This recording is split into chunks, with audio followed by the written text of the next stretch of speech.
It's gonna stick. All right, so this is the Goffstown Budget Committee. The date is November 13th. Thank you. 2025. I'm really mixed up tonight. Okay, so we're gonna go ahead and start with Pledge of Allegiance. I pledge allegiance to the flag of the United States of America and to the republic for which it stands, one nation, under God, indivisible, with liberty and justice for all. Okay, now we're going to do a roll call. Let's mix it up and start on this side. Allison? Allison DeCesare. Olivia Welch-Erdahl. James Piercy. Rich Darrell. Laura Stevens. Richard Manzo, Select Board Rep. Samantha Kearns. Elizabeth DeBrule? Jared Talbot, School Board Rep. Doug Pounds. Brian Mazer. Joe Alexander. And Israel Carey. Okay. So we are missing a couple of people. Mark Renaud is excused. I have not heard from Peter. Danielle, did you hear from Peter? I did not. I only heard from Mark. Okay, he's probably on his way and will be here shortly then. All right, so we're going to dive right into the Finish the Town presentations. We're about halfway through. We're going to go ahead and do the rest of those. So what order do you guys want to go? Do you care? Number 7. On our thing, or we're You on wanna do number 7 for Then let's do DPW. 7, which is DPW. Before we start, can I just ask for clarification? This is from the fire department, correct? A supplemental information? Okay. Is there anything you want to say about this? This is just additional info. Okay, Thank you. great, thank you.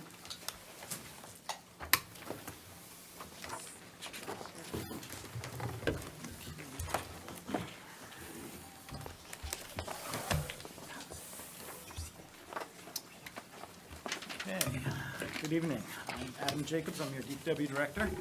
I've got my charge tonight is to keep it as short and sweet as possible, so I'm gonna hold up my end of the bargain, but feel free to ask questions as needed. I gave you some handouts for tonight that I think hit the big ticket items and try to keep us on track. You've got the extended road plan presentation from me. Hopefully you still have those, but if not, reach out to me. I can get you an electronic copy, or I think Derek's got it on the website already as well. So for our 26 proposed operating budget, so this is only the operating items, not the capital items. We've got increases in each division. As you see, most of our increases are personnel related, as Derek's already brought you up to speed on what's in the proposed operating budget for non-union increases. We've got 10.5 full-time equivalents at DPW and non-union, and then another 24 union members. So they've got their contract negotiations this year. You'll hear about that, hopefully a special separate article later on in the process. So there's our big ticket changes from 25 to 26 proposed. And then in the last column, comparison to what the 2026 default would be for those items. Unfortunately, revenues are fairly flat, projected at least from our operating line revenues. So we got some slight increases on the solid waste end. We've adjusted a few fees this year. Primarily in our household hazardous waste and a couple of our oddball items like propane tanks and freon bearing appliances, but largely the solid waste revenues have been pretty steady. There may be an opportunity to increase those household hazardous waste fees in particular in the coming year, because we still operate that as a loss leader, where we try to get as much hazardous waste out of the waste stream as we can. So there is a benefit to the town, but it's always a trick to kind of set those. There's also been a couple modest fee increases on the cemetery end of things for some of our burial and cremation numbers, but pretty modest. This does not include our highway block grant revenue of, we know the number from the state, it's $455,000 for this next fiscal year for us. That comes on the capital side of the house, and that'll offset some of the road plan funds. You head over to the next slide. I tried to break out the biggest ticket items, knowing what you're all kind of here for. I think you probably want the biggest bang for the buck if you're looking at items and where that increase comes from. I'll see my first typo of the evening is on line 1, wages, that should be wages and overtime.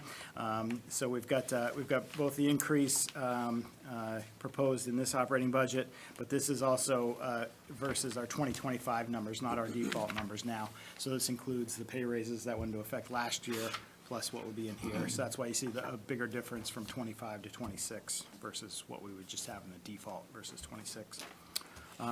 We've also got in there the select board has approved an official on-call stipend for our supervisory group at the DPW who rotate through storm coverage in the winter. So just for the winter months, there's an on-call period with an on-call stipend. We've done that in the last 2 years, funded from either our overtime line or the first year we had some surplus in a different line that was used, and the request from me this year, from the other departments as well, was to include something in the personnel plan, and let's actually officially budget for this so we can make it a thing, rather than each year having to make that decision as we get into the winter months. So you see those increases there. So that's the biggest change from all my operating lines together. The next largest, unfortunately, is the solid waste tipping fees. That's a single line you see in our solid waste division. Tipping fees are what we pay for our trash. So this is household trash, or sometimes you'll see the acronym MSW, Municipal Solid Waste. This is strictly what goes into the landfill. So we, as you probably remember, we haul our own trash with our own trailers, but we bring it to Rochester to the turnkey landfill, and there we pay across the scale a tipping fee. We were able to lock in a long-term contract with Rochester with Waste Management. We were not able to get a guarantee of more than 2 years with the landfill in the North Country, which we previously used for many years through Casella. They're running out of space and they don't have a permit to operate and expand the landfill. So they couldn't guarantee us more than 2 years, which presents a huge problem when there's only a couple of landfills in the state. So with the Select Board's blessing, we went after the longest term contract we could find. So we're locked in for a 7-year contract with a couple of renewal years. But each year there is a contract increase to go along with that. We have not San-Bernized the contract, which if you went to any of the budget classes or maybe heard Danielle talk about it at a previous meeting, San-Bernization is a process where if the town, budget committee, select board, if somebody wants to put an article forward to have the town actually vote on that contract, you can encumber those funds, for lack of a better word, for multi-years. So then it would show up in the default number.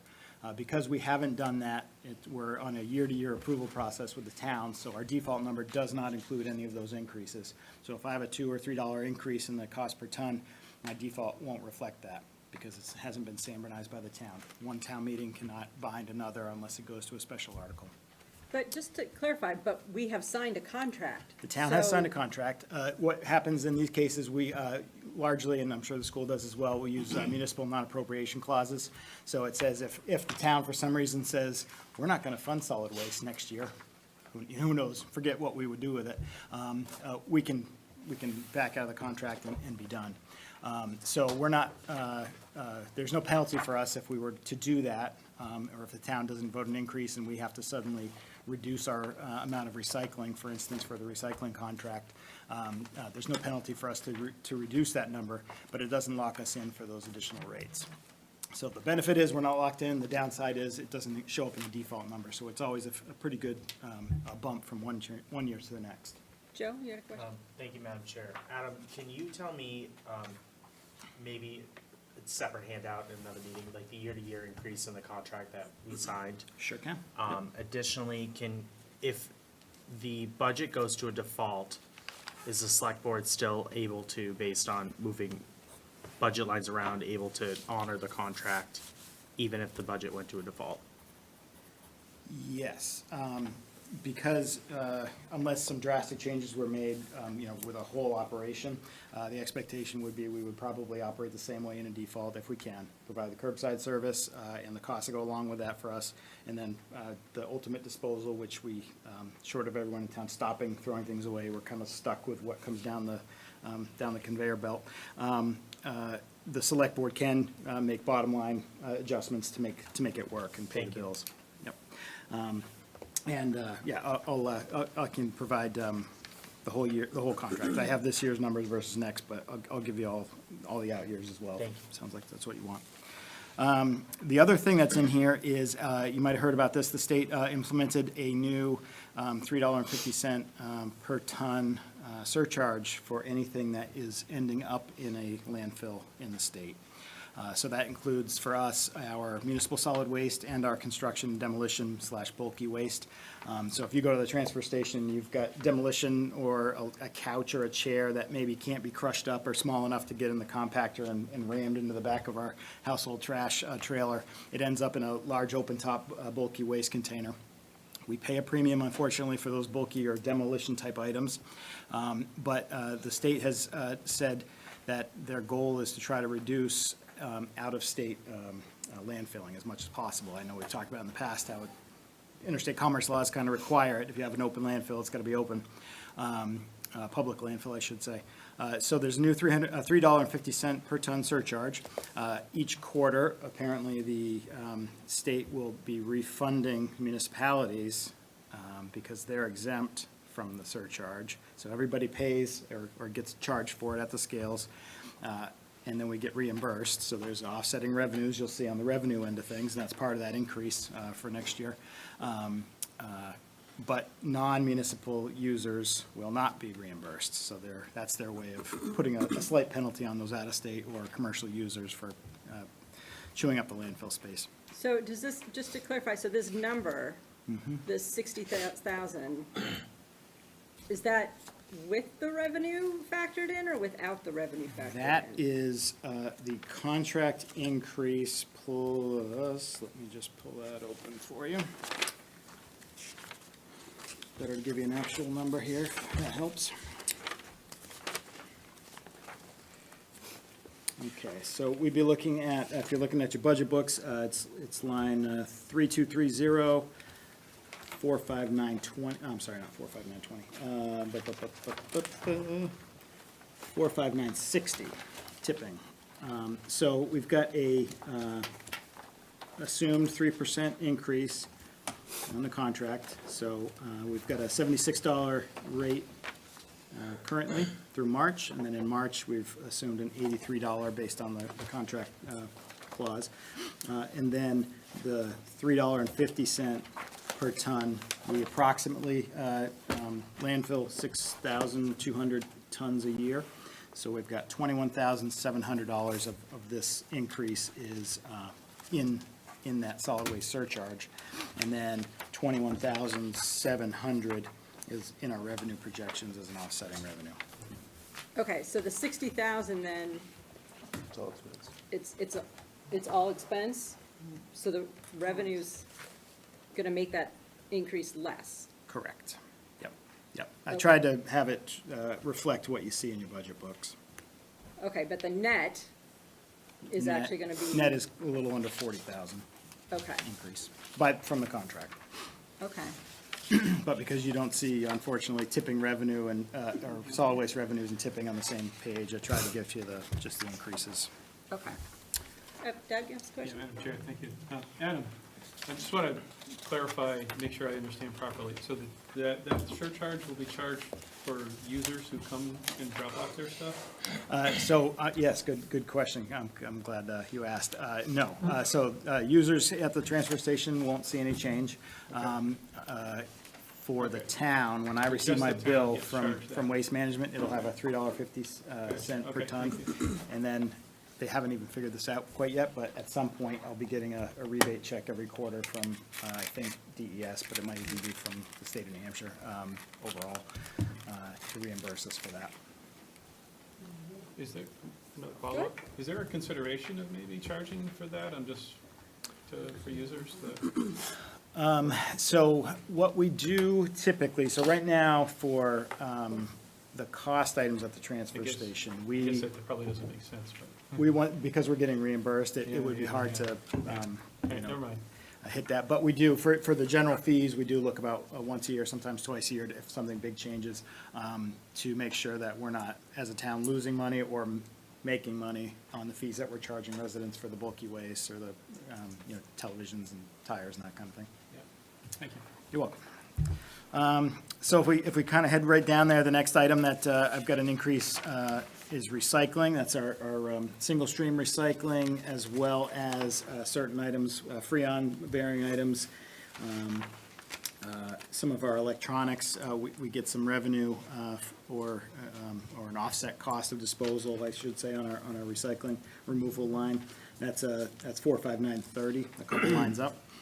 So right now, we've got a budgeted $42,000 increase there, largely, completely, I should say, that the $3.50 surcharge doesn't apply to recycling. Here, it is strictly the contract. Now, our recycling contract, unfortunately, is a variable rate every single month. So this is based on almost completely the market for the various recycling components, so paper, aluminum, steel, et cetera, glass. We've traditionally tried to be a little conservative when the markets are tanking in the price of our recycling disposal. We pay to dispose of our recycling right now. We haven't had a revenue in a few years. But our current rate is $78.69 a ton. We dispose of just over 2,000 tons of recycling a year. Unfortunately, a year ago, when the budget was being put together, we were on one of these upslopes where the cost of recycling was going up, but I didn't want to overshoot, so I think it was $45 is what we had in the budget. For a good half the year, we've been over that 45, and it hasn't come down. So an item with discussion with the board was, am I even budgeting enough for recycling removal for 2026? And if I had that answer, I would probably make a heck of a lot of money somewhere in the commodities market. But the best information that we have right now comes from our NRRA, or our New Hampshire Recycles Group. They're now called, they had a name change this year. And they are a cooperative that works with all the New England states to try to assist, coordinate economies of scale when it comes to recycling items, televisions, tires, all that. They have pretty good information on trends for all the various types of paper, and, some communities separate every single thing, and we have a single stream. So we're affected by each of these individual items, but our rate is different because we're giving it to this processing company as a big cluster of items. They are saying that they think we're either going to level off or see a decrease in costs for disposal of recycling or processing of recycling in 2026, primarily because there's a few new plants in the New England region that are expected to go online and start accepting materials. So with that additional capacity for processing in New England, it'll be cheaper for everyone to truck it to these closer locations, and hopefully prices will come back down a little bit. So I've got $65 a ton budgeted for the entire year. As I mentioned, right now, we're paying $78.69. So fast forward to this time next year, and if we leave it where it is, I could be way over budget, or maybe it swung the right way. So your guess is as good as mine, but that's kind of where we are. I'm being conservative, and we still have an increase of $42, Okay. $42,000. Allison?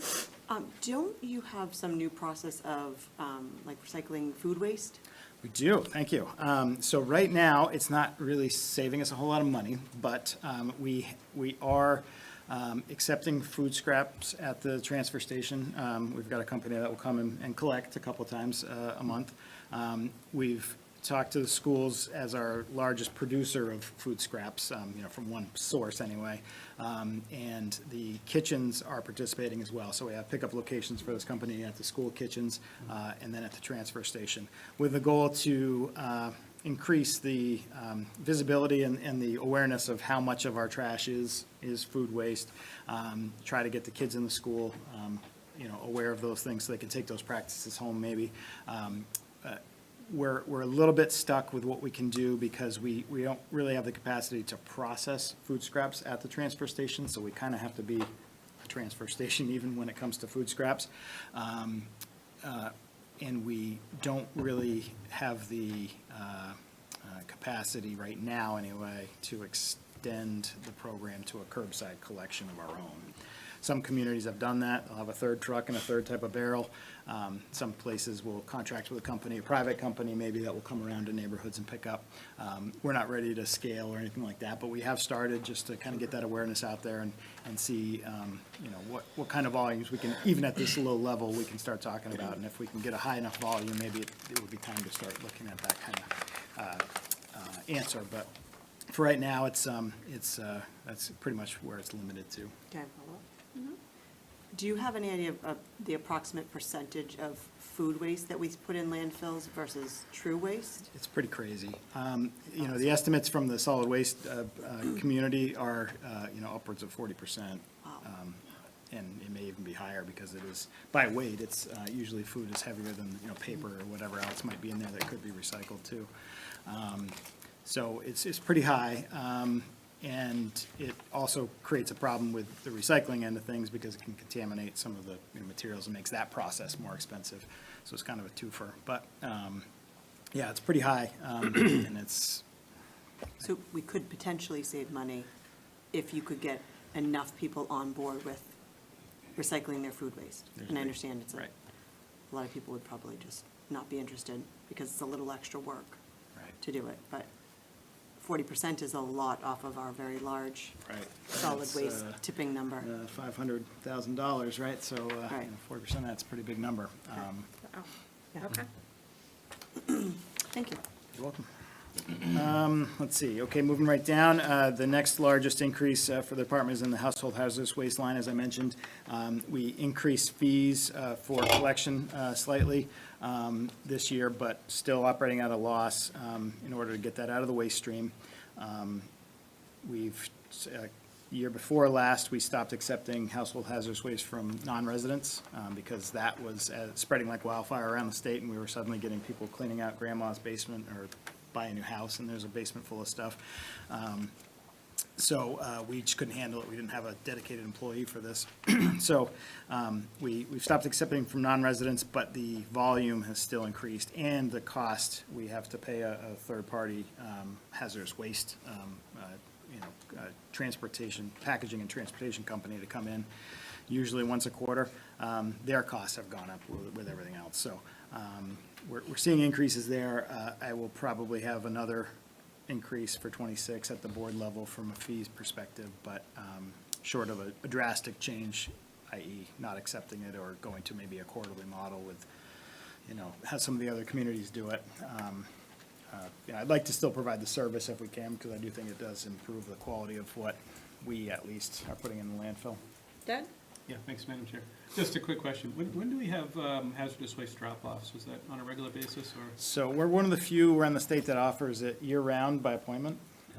year-round, like, so you have to call in advance? Or? Yep, yep. Okay. So both on our website, or if you call the transfer station or stop in, see Gary. He's got some forms you can, it's basically, I think it's called a survey form, but it's just a very basic amount of info and what type of material. You don't have to get super granular with it, but say, hey, I've got 8 cans of paint and, you know, some pesticide and maybe some shellac or something. They'll tell you if there's anything in there that you can dispose of in a different way, so you wouldn't have to pay that additional fee for hazardous waste. But yeah, it's a pretty quick turnaround as long as we have not filled our capacity at the building, which has been a problem once or twice in the last year. As long as we have space to accept, we keep rolling with those appointments. And then once we get our quarterly pickup, if we've had to stop for a week or two, we'll start it right back up. Thank So. you. I got a big box of batteries I've had in my garage for years, ready to go. Yes, come on down. So we've got, batteries are even a slightly different category in some cases, depending on what type they are.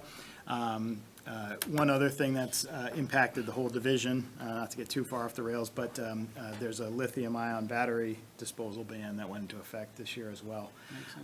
So, you know, mainly for fires and you know, the out-of-control runaway fire type situations. So we accept those at the scale house, but we have special shipping and packaging requirements that are putting a little bit more burden on us now to get rid of those. But yes, batteries, household hazardous waste, all that kind of stuff. Yep, come on in.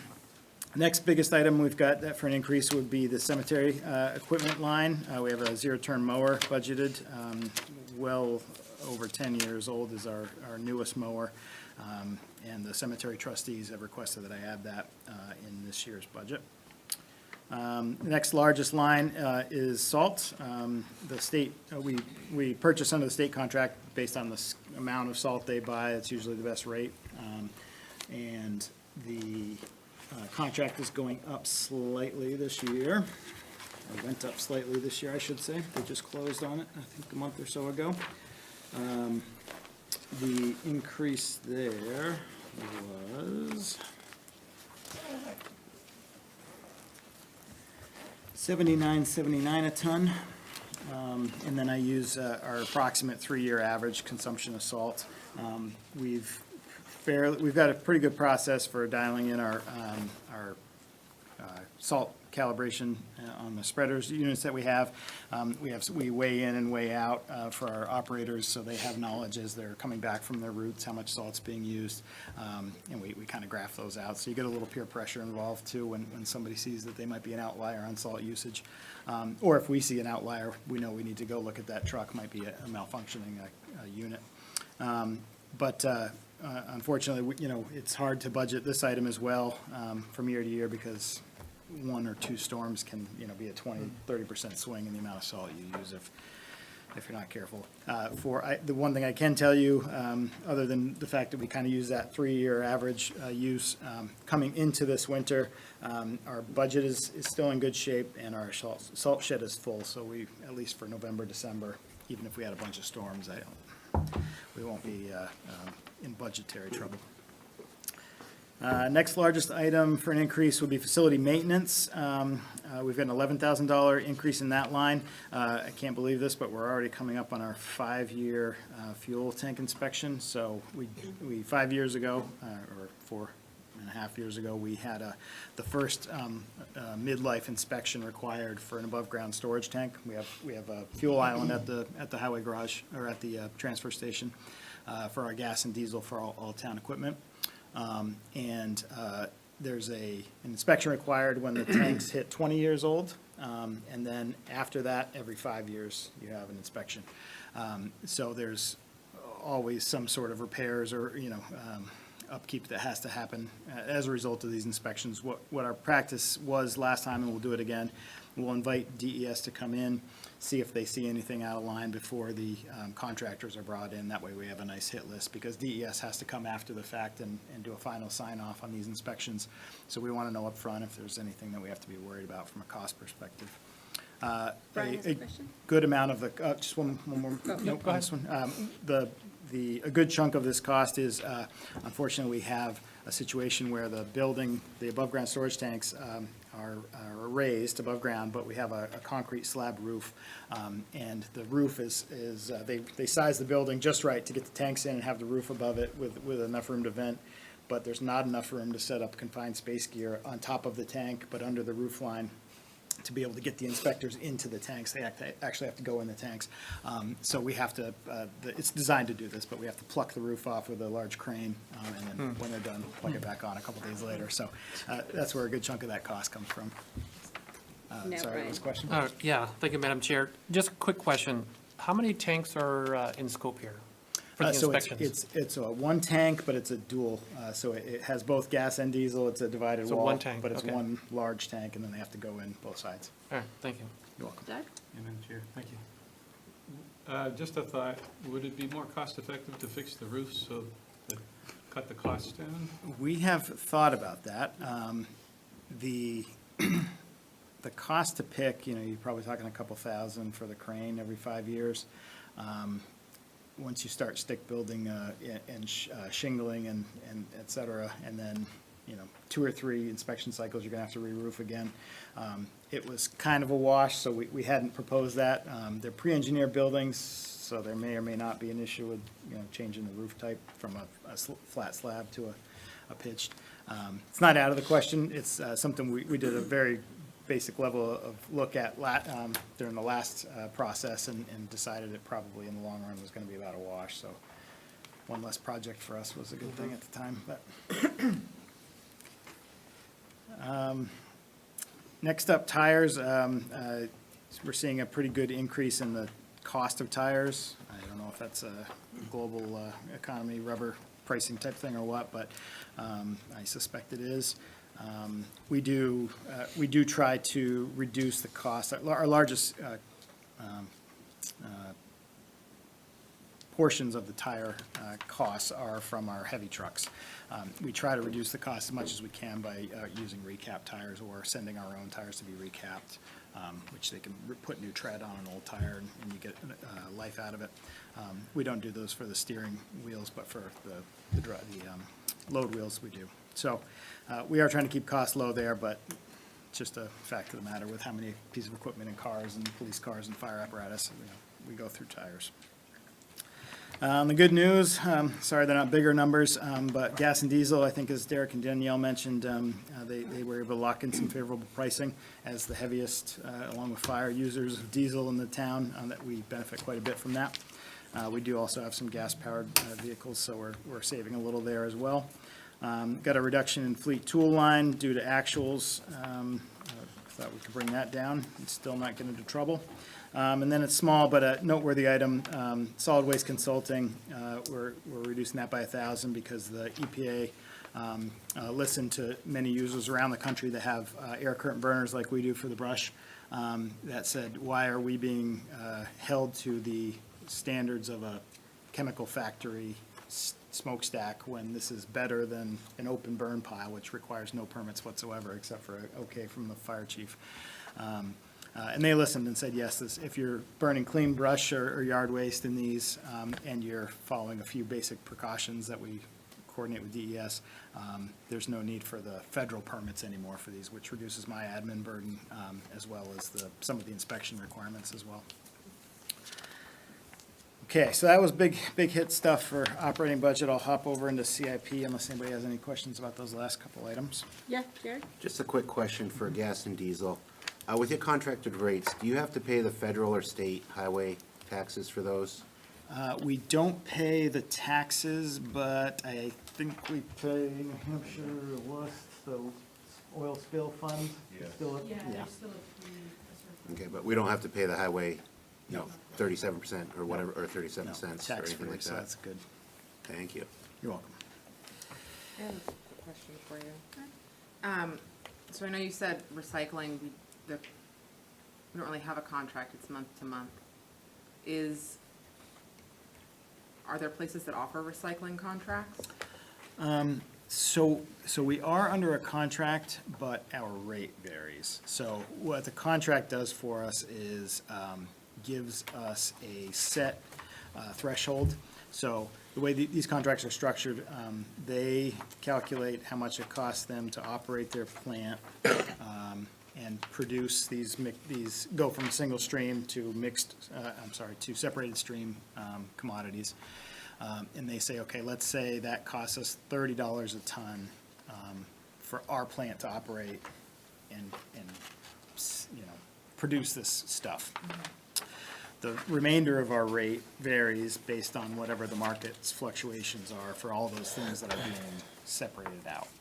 So the agreement we have is for multiple years, and it has given us a number that we say, okay, we know that this plant is going to cost X number of dollars per ton to process material.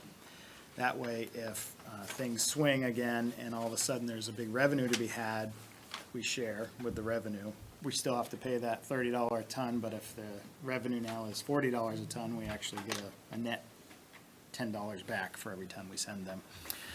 So we are in an agreement for multiple years with that known quantity. It's just the month-to-month market fluctuation that changes our rate. If I wasn't able to find either the two big ones, Casella or Waste Management, to give us a locked-in rate because it's such a widely swinging thing, they don't want that risk. If they did, we'd probably be paying $100 a ton. Okay. We'd have that peace of mind that it'd be solid, but we'd probably be overpaying for a good chunk of the contract. Okay, so hop into CIP. No shocker here. I've got the biggest items, I think, in the budget and biggest two sources on our vehicles and equipment and our road plan. So on vehicles and equipment, I didn't change any recommendations from last year, so we kept the same items as the 2025 proposal. A few of those are actually from the 2024 proposal when we went to default, so we lost, there weren't CIP items carried. Just as a quick refresher, and then I've got a couple slides. Those are a 2004 tractor, so a truck, 18-wheeler type truck, and the roll-off trailer that accompanies that for our solid waste operations with those roll-off bins that we were talking about earlier. The idea is, instead of a dedicated tractor and a very large, we found non-standard roll-off trailer, which if it goes down, we only have one of these, and now our extra-large cans can't be hauled by anybody unless they have one of these things, and we had nobody around that would offer a trailer of this size. So we were kind of stuck when the trailer went down for a few months, renting some smaller cans and paying another company to haul those cans because we had no means to do it. It's also a Class A vehicle because of the size of the combination unit. The truck and the trailer combination is large enough to require a Class A CDL, and we only have a few employees with those. So the idea is let's save a little bit of money up front by getting a combination roll-off truck, which is a smaller unit. I'll show you a picture in a bit, and improve things in case we have a unit go down. We can easily ask somebody else to grab our cans with in the future. We also have multiple employees that in a pinch could hop in behind the wheel of this truck and use it. So that's our recommendation there, to consolidate those two big units into one truck. We've also got our fourth curbside truck, a 2012 Packer unit. A 2015 Ford F-550 dump truck, which also does double duty in the winter. It's used for plowing. We have two trailers, a 2006 message trailer and a 2007 equipment trailer. Again, I'll show you a couple pictures of what those are. But then we've got the projects and road plan. Hold on just a second. Yep. So you said some of these things have been deferred now more than a year. Yes. Which ones? Don't know if I have an older CIP with me, but I believe tractor and the roll-off trailer have been multiple years. The curbside truck, it's a little, it's 2 years for that one, but the other factor is that a few years ago, when we received our last new curbside truck, we used to have 3. We were seeing, because we've extended our hold periods, we're seeing downtimes on these equipment regularly. Like i.e. weekly, we were seeing at least one truck down. I asked the select board if we could hold on to the truck that was scheduled to be replaced and actually increase the fleet. I really hate to do that, and the select board hates to do that, but in this case, where it's a production item for us and you can't just poof a curbside truck out of thin air if you need one, they allowed us to hold on to one. So this 2012 was actually supposed to be replaced, or sent out to pasture, I should say, when the last new truck came, which we just finally received after, a 2.5, 3 year wait. So we have 4 trucks, so this is the oldest of the 4, so it will be gone, and then hopefully we still have 2 frontline trucks and 2 on reserve. So those 2 items are the ones that have been deferred for more than a year. Yes. And then the F-550, I believe last year was the first year that hopped on the CIP.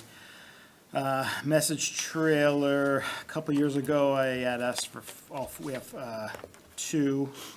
We increased to 4 with the idea that we would have 2 new and defer 2, and then at some point we would replace the old 2 and we'd have 4 new with the message trailers. These are an old manual hand crank style that are pretty dangerous for the operator because you're right there with a wire rope and a winch right in front of your face as you're raising these things. The newer message trailers are a couple of benefits. They have better capabilities for the actual messaging, but they're also hydraulically operated, so you're at a safe distance when you just push a button and they raise up and lower. And they're also LTE, enabled, so you can program from or shut off or turn on from a remote location. So I'll show you a picture of that as well. And then a 2007 equipment trailer, which I believe this is year 1 or second year, but just deferred 1 year. So the matrix, I know you have a matrix for all these vehicles, so basically when nothing got funded last year, you just pushed the matrix out, so it's gonna have a ripple effect. Everything got pushed out a year. Pretty much. This year's CIP was kind of easy because it just slid everything. Okay, Olivia?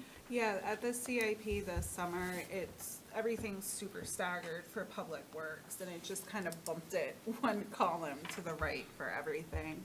Okay. Yeah, if Izzy has a question? Yeah, so in 2024, we were supposed to get a new curbside truck, but it got pushed. yes. What happened to the funding for it? So 2024, we went to default, so there just was no funding. It didn't get transferred to the reclamation? So in 2024, The No, that was 2023. CIP was not funded for that item. So it was proposed, but because the budget failed, it failed. And then last year, We cut it. it got as far as here, and then it was cut. And on for the projects and road plan together, kind of as a lump. So in 2025, as proposed, it was, net amount was 1.83 million. That was both the road plan with an increase from 1.6 million to 1.8. And then I'd also proposed a new item, which was a critical culvert rehab and replacement program. Year one largely was the Montalona Road culvert, which I'll show you a couple things later about that, but that had an offsetting revenue because it was, we were able to secure federal funding on a 90-10 basis, more than their normal split. So we hopped on, when they were offering a short window of time to get 90%, we hopped on it and we got approved. But that project's taken forever to get through the federal end. We are right now in final design for bidding, so hopefully it gets constructed next year. But anyway, that item had an offsetting revenue, so that kind of chipped away at the total amount for the CIP ask last year. With some discussions with the town administrator, we've removed it, and the board's going to treat it as unanticipated revenue. So it'll be handled differently than through the budget process for the piece that the town has to outlay for the construction and then get reimbursed. So anyway, so then 2025 as voted, as we all know, was at the 1.15 million line amount. 2026 as proposed, I'm proposing the same amount for the road plan, 1.8 million, and then 200,000 for the critical culvert program. If we hop forward, I can kind of show you some of what goes into the, that right after a couple pictures of the equipment, just so everybody kind of knows what we're talking about. So on this next slide, you've got that upper picture is our current setup. So it's a tractor trailer with the large roll-off trailer. This is actually a picture up at our Not in Recycling in Bradford, where we take our construction and demolition and bulky waste. So this trailer, can't really see it very well, but it's gonna kind of squeeze in, and he's gotta lift that entire trailer up. But it's, he's gotta get it in front of the power lines, and then it's too tall for their big high bay system, so he's gotta be half in and half out of the building, and then he's gotta do a crazy little dance to shake it empty as it's at about a 50-degree angle to get it emptied. Kind of hairy to watch, but also, as we found, when the trailer goes down, there's nobody else around that has a big one like that. So then the lower right picture would be kind of an example of what we'd be looking for. A smaller truck, but it's a combination unit, so the Class B CDL would be in effect. We would have to modify our existing cans, but we've got a welder that thinks he could do it for a pretty reasonable amount of money, and then as we cycle those out, we would just get smaller cans going forward. Next slide is our that 2012 Packer. Not much to say about these. As they get older in life, they get more expensive. If you look on the next slide, I tried to show that for this particular unit. But all of our units of this type kind of follow the same trend. This is the only unit that's over 10 years old, but our second oldest truck hits 10 years this year. And if you look at the chart of how much maintenance costs, the red is individual costs of any repair order. The green is cumulative costs over time, which helps you kind of see where things start to shift drastically. So right around that 10-year mark, this unit, 375, has been much more expensive to operate from a repair basis. Some very large repair items. Emissions for all these trucks is always tough, and then especially as you get really old, the emission systems get a little harder to troubleshoot.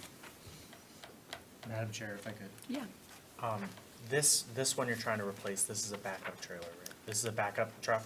That's correct. So Yep. the one that you're showing us, the rusted out picture, that's one that's not in regular use, right? Unfortunately, it's backup, but it is in regular use, just based on how often these 4 trucks cycle being offline. If I could follow up, so there's 2 that you have on the road every day, right? Tuesday through Friday, yep. So when I say regular use, I mean like, you have 2 that are being used, but At any, maybe if one goes down, it might be in temporary regular use, but it's not necessarily like being used every day? We don't I guess cons- that's my question. They are, but it's not regular. So, for example, if, right now, we just received a curbside truck, two back, but one that had been at New England Kenworth for extended troubleshooting for, I don't know, it's been in the select board. Maybe Richard remembers how long it was in the action matrix, but a couple weeks for this most recent one. So for that couple-week period, one of the backline trucks was a frontline truck every single day. So now you are relying on that truck daily. So I don't think too many board meetings go by where one of the four isn't out of service. So it's fairly regularly, but we still refer to them as the front line and the back line trucks, you know, just Thank you, that because was it's my- the that two was my newer, the two older, I guess is the better way And to. you're not buying a new backline truck, you're buying a new frontline truck, and all the other trucks will shift. Yep, right, So we're not putting all this money into a truck that is not gonna be in regular use. correct. If I could follow up on that, what's gonna happen with the truck on the back line that looks like this, that isn't being used anymore? So Like this- you're cycling it out. So this truck will be probably put out to auction. Sometimes the board, if they get a good offer, is what we do normally. If we go out to bid, we'll give a trade-in allowance. The problem is because of the lead time, especially with these, because they have to go to the truck manufacturer's queue and then they have to go to the body upfit company's queue. So between this and plow trucks, you don't get a lot of trade-in allowance because you're not ready to trade it in yet. It'll be a couple years down the road, so the people that are trying to sell you the new truck don't have a lot of value for you for that truck. To say, oh yeah, in 3 years, give me, $25,000 or whatever. We've had the best luck with Municipid, public, auction. We can advertise for it and tell people where the links are, but people all around the country can bid on the equipment. So we've, in the past, we've been able to get a higher revenue from that type of sale. So 9 times out of 10, something like this would go on Municipid for auction, when the new truck comes and it is put online. Thank you. So you're seeing long lead times, you're saying 2 to 3 years? Yes, yeah. So even if we get this in March, it's gonna be 2 to 3 years before it actually shows Yes. up. By which point that backup truck will be, well, Right, we'll have one, at 17 that time, we'll years? have one truck, so let's say, we order it in March of '26, and it shows up in, just to be easy, March of '28. This truck will be 16 years, and the other truck we have will be 13 years, the other backline truck, so. okay. Is there a question over here? Did I see somebody's hand? Oh, sorry. Okay. Okay, so on the next page, I guess I mentioned it, so, yeah, you can kind of see that 10-year mark, at least for this truck, seems to be the point where things start to go. We try now to get the longest warranties we can when we purchase new equipment, but I don't know if anybody's offering 10-year warranties for heavy stuff, so you're out of warranty anyway at that point. We've looked into the lease or lease purchase options a little bit, because that can help you cycle through.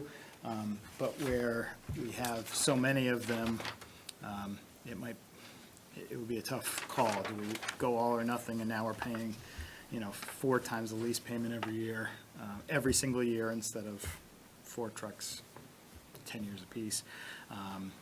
But that might be some of the tricks that we have to start looking at in the future. But with an annual CIP equipment request hovering in this neighborhood, it doesn't seem to make any sense to do that, because Right. you've got to We're pay it every, then Right. things just start backing out. Right, and now you pay, whatever the lease interest is on top Right. of it. We're not paying interest right now because we're pay-as-you-go, so, yeah, so it's the, kind of the long and short of it, I guess. Okay. We're overdue. Next one up is the 2015 550. When I was going around taking pictures, it just so happened to be on the lift, so I was able to look at some of the undercarriage there. So it's frame, it's hard to say frame, you can't knock on a piece of paper, but pretty scaly there, and that's, that carries the whole weight of the dump package, and when you have a truck like this in the winter, it's loaded with salt as well. So definitely something that, once the frame starts to go, you gotta really keep an eye on it. The next couple slides are the 2 trailers, the equipment trailer and a portable message trailer, just to get a sense of scale, what we're talking there. And the reason the trailer, the message trailer does trigger the CIP amount, but I think I've talked about this before, the reason the equipment trailer's on there, even though it's less than the $25,000 CIP threshold, is because it is registered. So we kind of, for us anyway, we draw that line of registered piece of equipment in the CIP rules. It's one of the categories, so that's why it shows up. Jared? Thank you. For the equipment trailers, are you going to be replacing them with steel frames or aluminum frames that would last longer? I know they'd be more expensive with aluminum. Right now, I am not planning aluminum, but I could certainly look at that, with our equipment maintenance folks and see if, we can kind of get the sweet spot of. Yeah, I know it's a the rating. larger increase for an investment, but it lasts longer as well, so I don't know if the ROI would be there for that. One thing that we have tried to do is incorporate either ramped or lift deck trailers whenever we can, because that gives you a lot more flexibility too for different things that we find ourselves getting into. All right, and then on the next couple slides are a few examples. If you put a gun to my head today and asked me with either the funding that we have currently or the proposed funding to put together some road plan lists for the select board to approve, this is what they'd look like. So the first slide is a level funding situation, trying to incorporate the select board's desire to accomplish at least one street of full rebuild, so a failed road that is too far gone to save and needs to be fully rebuilt with a drainage project incorporated.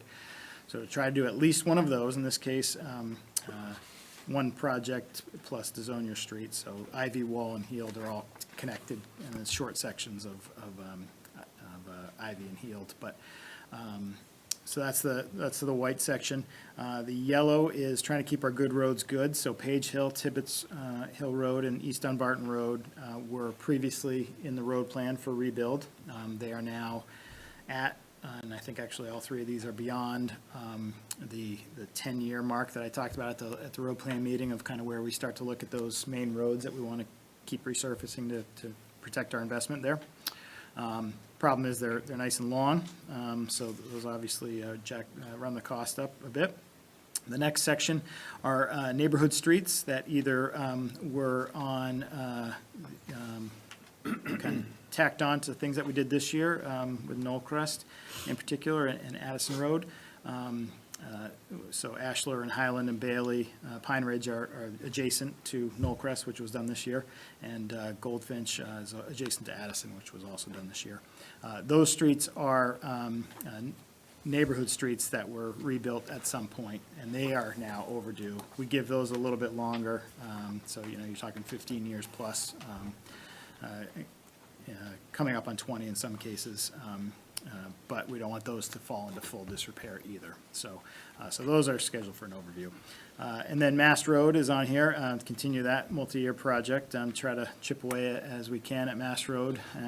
That's a full curb-to-curb milling, as we did this year on the portion we accomplished, and then an inlay. So you do a milling and an inlay versus just an overlay in areas where you have a lot of either high-density businesses or granite curbing in particular. You're trying to preserve the curb reveal.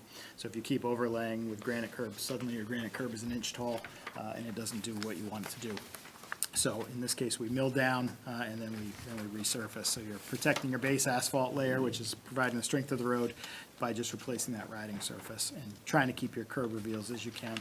But along with this project, we're trying to meet the federal requirements to update for ADA improvements at intersections. So our sidewalk tip downs have to be upgraded as we go with that. So those are pretty expensive per location, and as you know, there's a lot of intersections on Mast Road with side streets. You don't have to do it for driveways, but for a street-to-a-street intersection, you're supposed to upgrade and meet standard. And then the last item on there is the top coat for the reclaim project that we had this year, which was the Laurel Ave with a tiny piece of Heald. So all in, with a level funding, I'd be looking to target for the actual road overlay or construction, $1.5 million. This would be about there. This leaves additional funding for one-off drainage projects, maybe some sidewalk maintenance in other areas in town. There's always a sinkhole somewhere that we didn't plan for that we have to fix.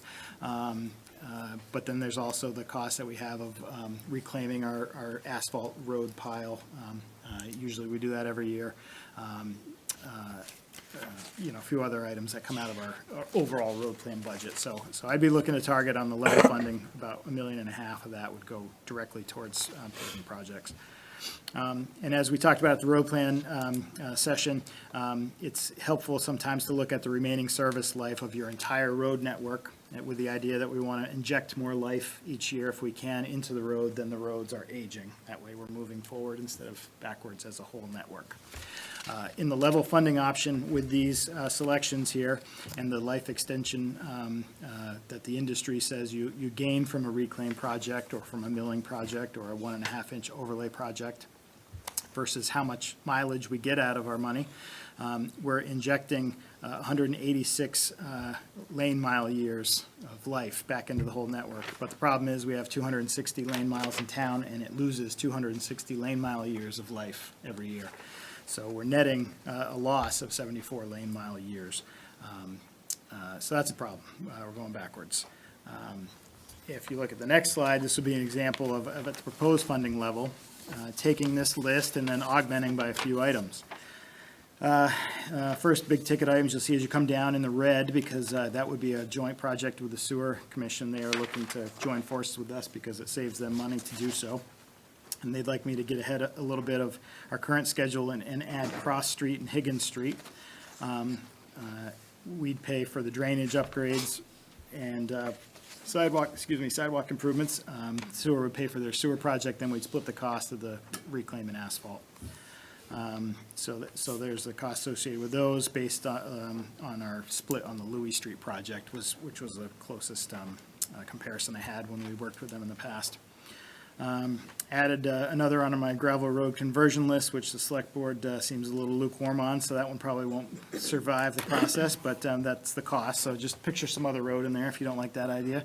And Lesnick Road is a road that's fallen into full disrepair, and that's a minor collector road over near Bog Road, connects Mountain Road and Bog Road. So that would be the reclaim category. And then I was able to add one more street to the previously reclaimed but need to be maintained, keep our good roads good list. In the yellow, Lesnick Road, the upper half of Lesnick was reclaimed at one point. And then the neighborhood streets list stays the same. Mass Road is still on there, the overlay of Laurel and Heel, but then at the bottom you see two new green lines. And that would be a crack and a crack seal and fog seal on Tyrrell Hill Road, which was reclaimed not terribly long ago. And this is an advanced intervention treatment that the hope is you can get it to it before the road even really develops many cracks at all, prevent those cracks from forming, and you can stop the acceleration of that deterioration. So we've done some crack seal over a decade ago. There was a large crack seal program.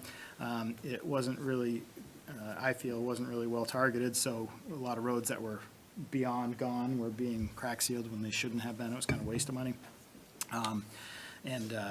Fog seal for us would be a new thing, but some communities are having some luck with it. Industry feels that by crack sealing and fog sealing, you can add 5 years of service life to an asphalt layer. So it's a relatively short money for a long stretch of road, Tyrrell Hill, compared to the overlay of, let's say, if you look up there, Page Hill or Tibbetts Hill, that's comparable mileage to that stretch of Tyrrell Hill. For an overlay, you're talking over $250,000 for a crack and fog seal. For the whole thing, you're talking under $100,000. So less than half the cost. If you can get that life extension bumped up for a pretty quick treatment, it may be worth putting that tool in our toolbox. So we'd like to try a test stretch of road. So that would round it out.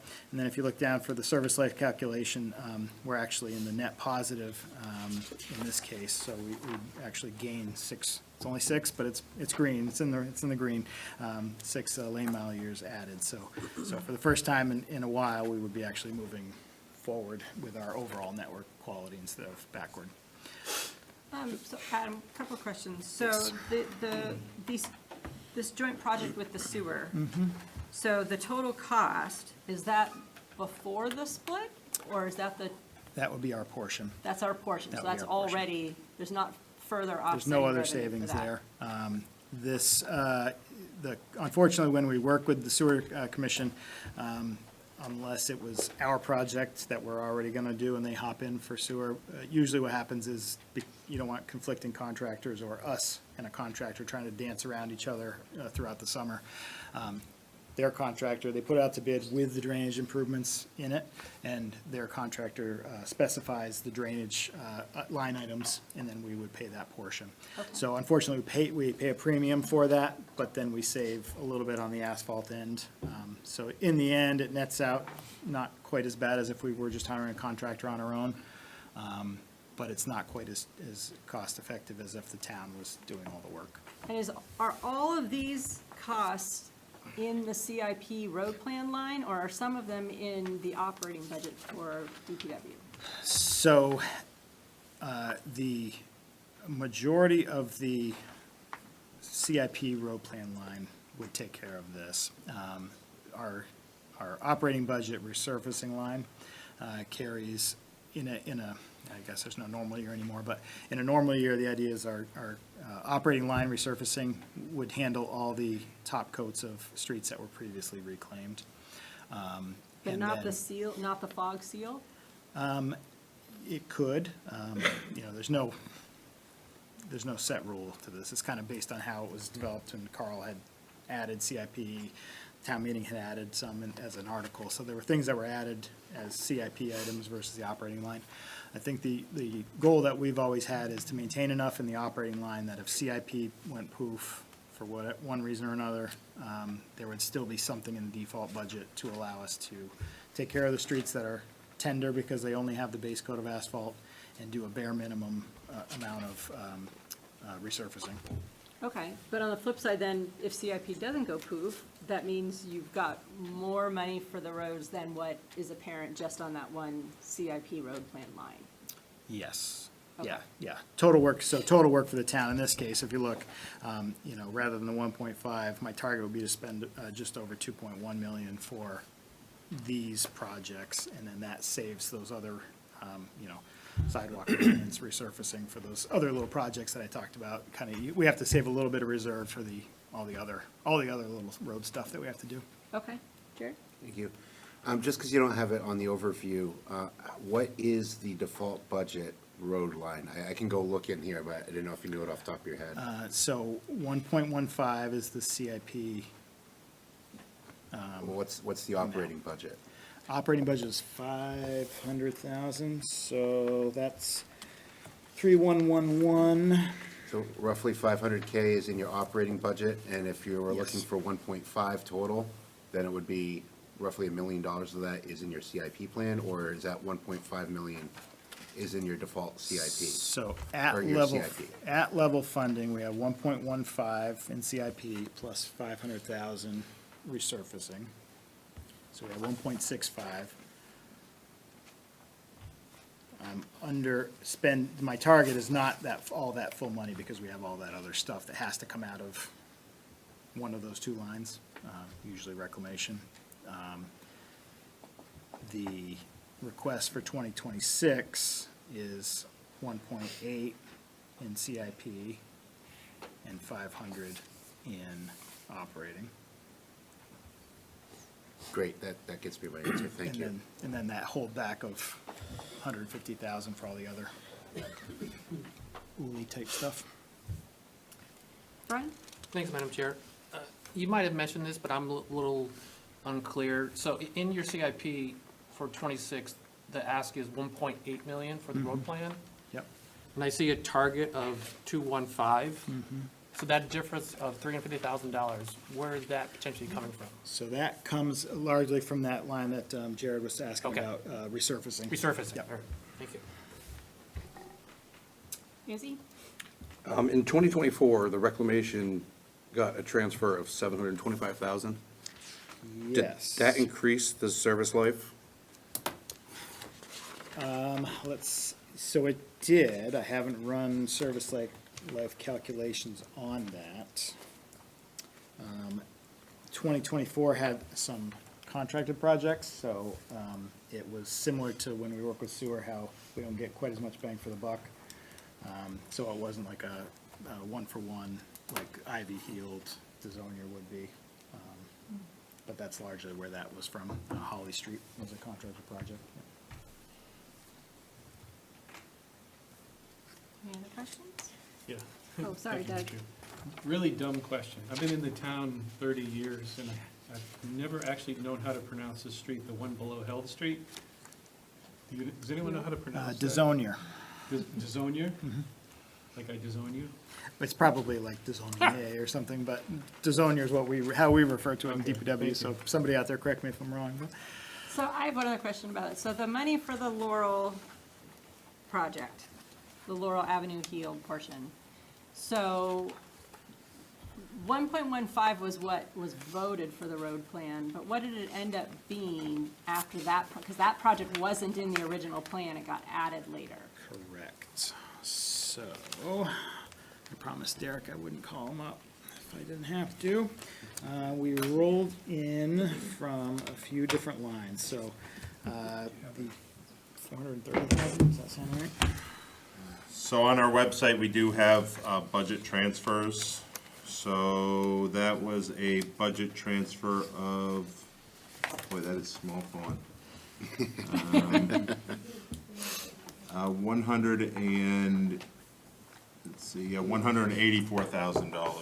So the balance for that project came from within DPW's own budget, Some, Some, and then 184 is what, that was transferred from other departments?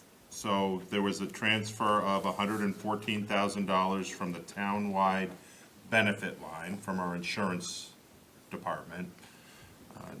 And then from Adam's budget, from his operating budget, was another $70,000.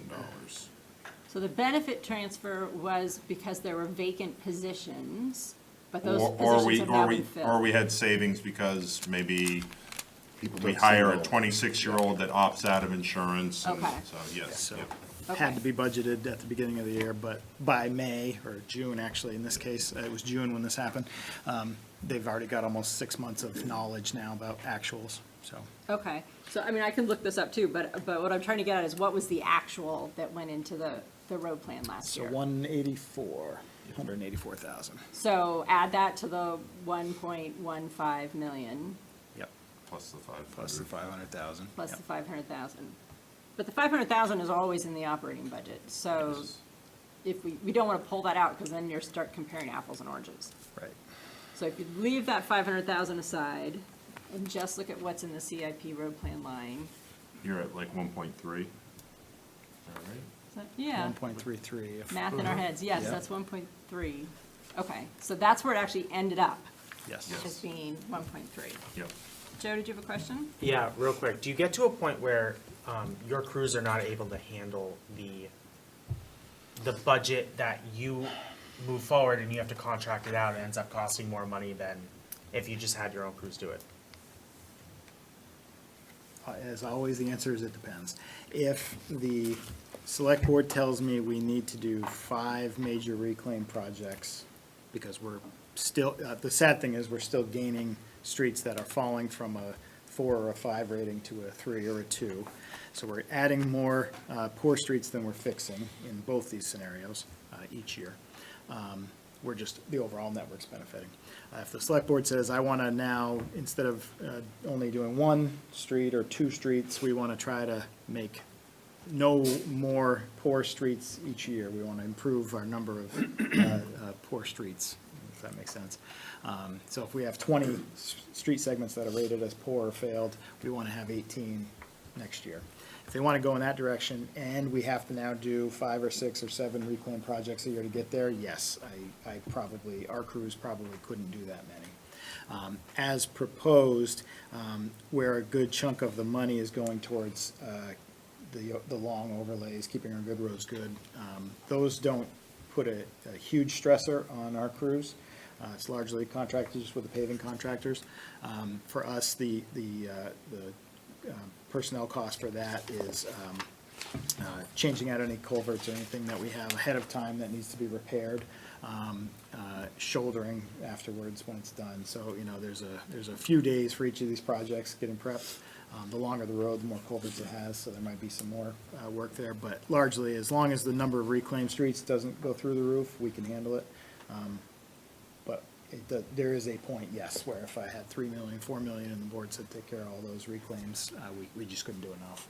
So that's where we'd have to start talking about, does it make sense to start contracting, or would we be better off just piecemealing as we have been? So with your target of 2.15, you wouldn't have to contract any of that out. Your crews can handle that amount. You wouldn't encumber anything. Correct. If things stay the same, I don't have a You know, mass there's exodus not a of staff, snowstorm, you know, yeah, something every like that, every yeah. excavator Right. falls off a cliff and I can't get a new one, you know, that kind Right. of stuff. Okay. But yes, yeah, Thank you. at current staffing, yes, we can handle it. So if I remember from your presentation in September, you had 3 sort of levels of roads, like the really, like the state highways or the really high traffic roads, the medium traffic roads, and then the neighborhood roads. And if I'm remembering correctly, the top 2 categories, almost all of those roads had been reclaimed. So none of them were rated as poor, or there was just a little teeny bit? There's only a few, so, the main roads or arterial roads, you know, that's the 114 and the 13. Our collector roads are the other bigger roads, so, you know, Norman Road is an example of one that hasn't been reclaimed in the past. It received a Band-Aid shim 5 or 6 years ago. A small section of Lesnick that's on the proposed budget plan hasn't been. That's another collector road. Roby Road, off the top of my head, is another that hasn't ever been rebuilt. But the rest, I think, save for maybe a tiny little stretch here or there, have been done in the past, which is good, you know, as a So town. it's the neighborhood roads that are the problem right Big now? time, big time. Okay. Any other questions? Thanks, Dan. Oh, Brian? Thank you, Madam Chair. I want to go back to the dump truck, and with your concern about, I guess, frame rust or bed rail rust. I'm just curious, and you may have done this, do you do any undercoating for your fleet? We do. Not 100% in the past, but we have the last few years on the smaller vehicles in particular, yes, because Does that seem to be it is working? beneficial. The mechanics don't love it, because anytime they have to work on it, they're covered with the stuff, but I think the overall equipment is definitely benefited. You can already see the difference on things like, you know, fittings or connection points that normally rust, you know, after a couple of years. You know, there is benefit for sure. The problem that we have with our heavier stuff is the salt introduction. Right. You know, because of the nature of the work. For a good chunk of the year, even if you washed it after every storm, you're spending several days, if not, you know, a week at a time, with a good layer of salt on everything underneath the dump body, so. Okay, thank you. Any more questions? Okay, so you still have more to share with us. Yeah, but I'll be real quick here. See, Diane should have gone. I gave her the option, she didn't jump on it. Okay, so then, critical culvert program, so I just want to give everybody a sense of kind of why and what this is. So, the why is the first slide here, so, a little bit of a creative license. On the left is actually not East Dunbarton Road, that's Montalona Road, but that same water course that was almost up to the road, last year during or after one of our rain events. Just upstream, took out the East Dunbarton Road culvert, which was a similar size, similar construction, on Christmas night, or the morning after Christmas, I can't remember, but came upon a request, hey, there's some high waters on East Dunbarton Road, came out at some point and saw that the culvert was gone, and the asphalt, if you can tell from that picture, was pretty much all that was left of the road, sagging there. Then the next picture is shortly after that, when it finally collapsed, and we got some Jersey barriers up to block the road. Luckily, we have a short detour around that area on Montalona Road, but as you probably remember, if you're familiar with that neck of the woods, several weeks the road was closed. It's a large enough culvert that the permitting process was fairly long. I won't bore you with all the details, but in the end, we were able to rent a heavier piece of machinery that could lift large concrete sections and put together a new culvert in its place, get the road reopened. But we're trying to avoid stuff like that, where we lose roads, both for commerce, safety, emergency response, bus, school traffic, the whole 9 yards. We're not as lucky as we were on this one, where we have a short detour route. Next up on our list is Montalona Road, the similar culvert downstream of that same water course. That's the one that I referred to earlier, that we were able to get that hazard mitigation grant to fund 90% of it. So that'll be in construction next year. But in addition to stuff like that, we have a lot of larger culverts around town, and some of them are kind of interesting for one reason or another.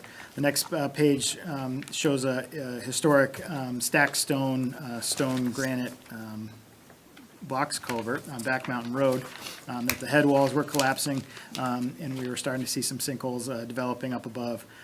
So we were able to work with the state, and as long as we kept the culvert itself intact, we could rebuild the granite head wall. So we had a mason come in and help us with some of that. And then this section had never had guardrail, even though it definitely called for it based on the proximity of the road and the drop from the bottom, drop from the road down to the bottom. So we were able to form out some brush curb and get some guardrail in place there. So that was kind of an interesting one, but not a cheap or a quick project. Currently, we're in the middle of a large culvert lining project on the end of Juniper Drive up top. Started to see some settling developing in the road. And upon investigation, the culvert's starting to collapse at one of the joint areas. There's some rust throughout the invert of which is the bottom of the pipe, all the way top to bottom. And that can help migrate materials from around the pipe, and that's how you end up losing a culvert eventually. There's a large beaver dam upstream of this. It's a dead-end street, and it's a large culvert that in a storm carries a lot of water. If that beaver dam were to go, obviously it would be a tremendous amount of water. But also no way to get to the houses at the end of the road. So pretty important we keep those kind of things in check. One thing we were able to get through permitting was a slip lining, a multi-section squashed. It's a weird squash shape, so we had to get a squashed slip line pipe. But based on the fact that the new pipe is smooth on the inside instead of corrugated, you can actually have a smaller pipe which will carry the same amount of water in a storm. So you're able to slide these lower pieces in, and then there's a few things they have to do to get it all into place. But anyway, that's a kind of a different type of culvert project that would fall in this category of work. Up on Page Hill, the next slide, we had a large culvert under Page Hill Road. You probably would recognize all the beaver activity upstream, trees down across the road, across the guardrail all the time. I think the beaver have been taken care of, not by me. But the culvert itself was pretty well rusted all the way through the bottom of the pipe. You could actually see through it, on the outfall end here. The second picture on the right there is looking from standing on the pipe itself. But the bottom of the pipe was pretty much gone the whole way. So we were in danger of Page Hill Road if it was inundated with a flood or a beaver dam let go upstream, then that road could have been gone. And that would be a tough one with a pretty long detour. So for that, we were able to convince the state to allow us to use a different type of product, one that we actually have used twice now, and we like the results so far. It's called Concrete Canvas. It's a rollable product that's cement impregnated. You can form-fit a pipe with multiple sections of it, and you screw it right into the walls of the corrugated pipe. And it's non-structural, so DES allowed it as a repair instead of a rehabilitation or a rebuild project. If we were going to have to replace the pipe, they would have asked for a full permitting, and the span would have probably been into the bridge territory at this point, which we couldn't really afford. So we're trying to limp along some of these smaller culverts, and if we can keep them currently sized by doing some maintenance activities, we'll do that. But the other thing is, as you can see from that first picture up on the top half there, it was perched, which means the end of the culvert was high above where the outlet of the water is. So before the pipe rusted away, there used to be a waterfall coming out of the pipe. As you might imagine, fish have a tough time passing through that, so aquatic organism passage is always something that DES and the Conservation Commission are looking to improve around town. Believe it or not, we do have some salmon spawning sections in town that if they were able to get over the dams, they would get some of these little streams. But there's a pretty critical wildlife corridor on Page Hill that the Conservation Commission's worked to acquire land on both sides of. So one of the nice offshoots of this is as we go in and we rehab the bottom of this pipe, we can correct some of that perched issue by rebuilding some of the simulated stream sort of on the outfall. And a couple days after we finished, our engineer was down there taking some after photos, and that bottom left is after the project was done. You can see it's a smooth from the pipe down to the rocks, and that picture on the right is a couple fish that were swimming up. So within a couple of days, we already had, It's like all a happy ending. yeah, right? So that was a good one to end on, I think. So there are no culvert projects in this budget? So we do have the culvert, the 200,000 in the CIP for a critical culvert project, or program. I do think it would behoove the town to regularly fund a couple of these at least a year, because they can get pretty expensive if you obviously if you lose a road, but if you can maintain rather than fully replace, if they're so bad that they can't be lined or rehabbed, then the permitting costs go up, the construction time, the complexity, and then the size is usually the killer. So the goal is to try to fund some of those. The big ticket culverts that we have coming up would be Smith Road. There's one very similar. It's in very terrible shape. Smith Road, if you have any kids at Maple Ave, might sound familiar to you. That's where everybody queues up to go to school. Quite possibly a danger of losing that road if that culvert, had any heavy storm activity. It's in pretty rough shape. And that's a large one with a high tier stream, so unfortunately the permitting is gonna be a little bit cumbersome for it. It's probably gonna be a box culvert, a large box culvert when it's done. So that's coming up. The section of Mass Road that we have slated next year includes a pretty crazy crossing. It's not technically a culvert because it's connected to some closed drainage, but right near the Watoy restaurant, there's a very deep old granite, I don't even know what to call it, it's like a cave underground, but it's about 20 feet down, and then it crosses under, and then there's a big ravine on the downstream side behind the Watoy. It's that depth, and we have to do something, especially if we're coming through for a road project, so that'll be another one that's coming up, we'll have to figure out.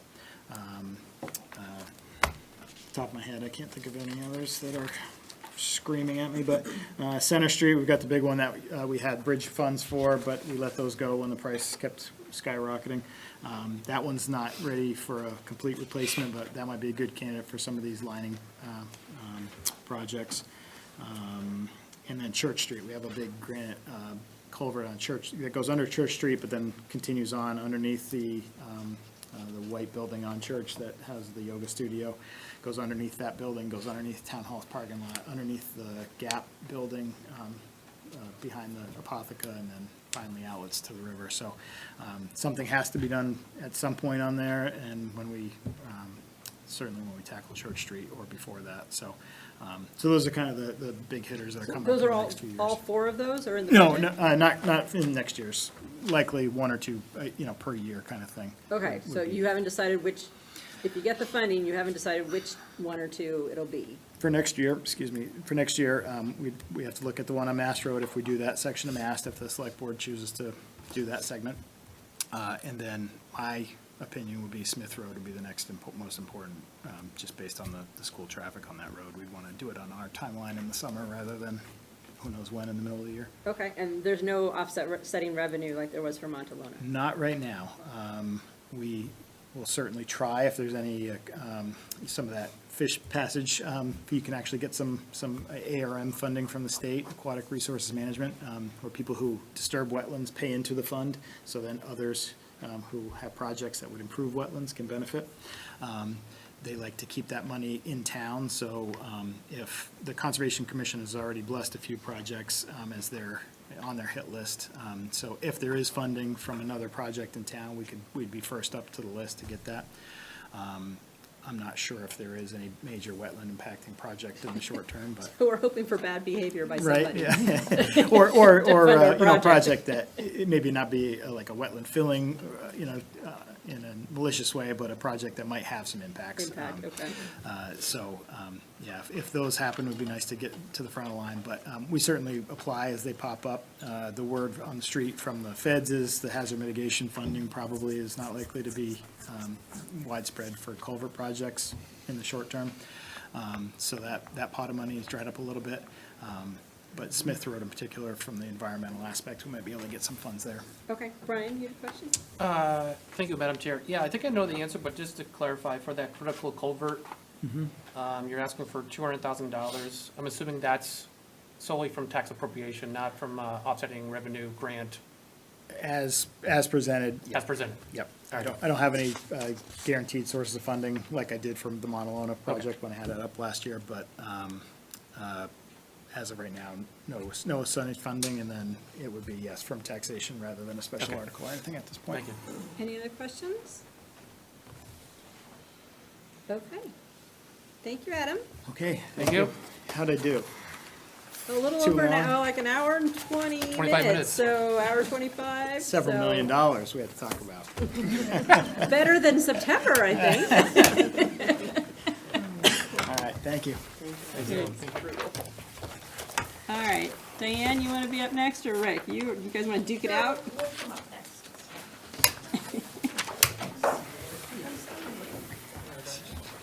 Nine.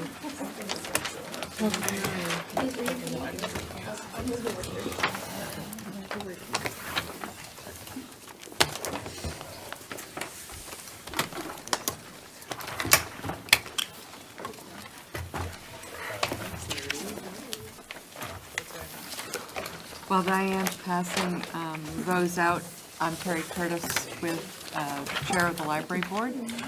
I'm Jordan Evans, I'm the vice chair. And you. Cool infographic, I gotta say. That's kind of cool. They always have that. our infographic, yes. I Yeah. think starting with our infographic might be a good place to begin, actually, because it kind of gives you an idea of the value that Goffstown Public Library brings to the town of Goffstown.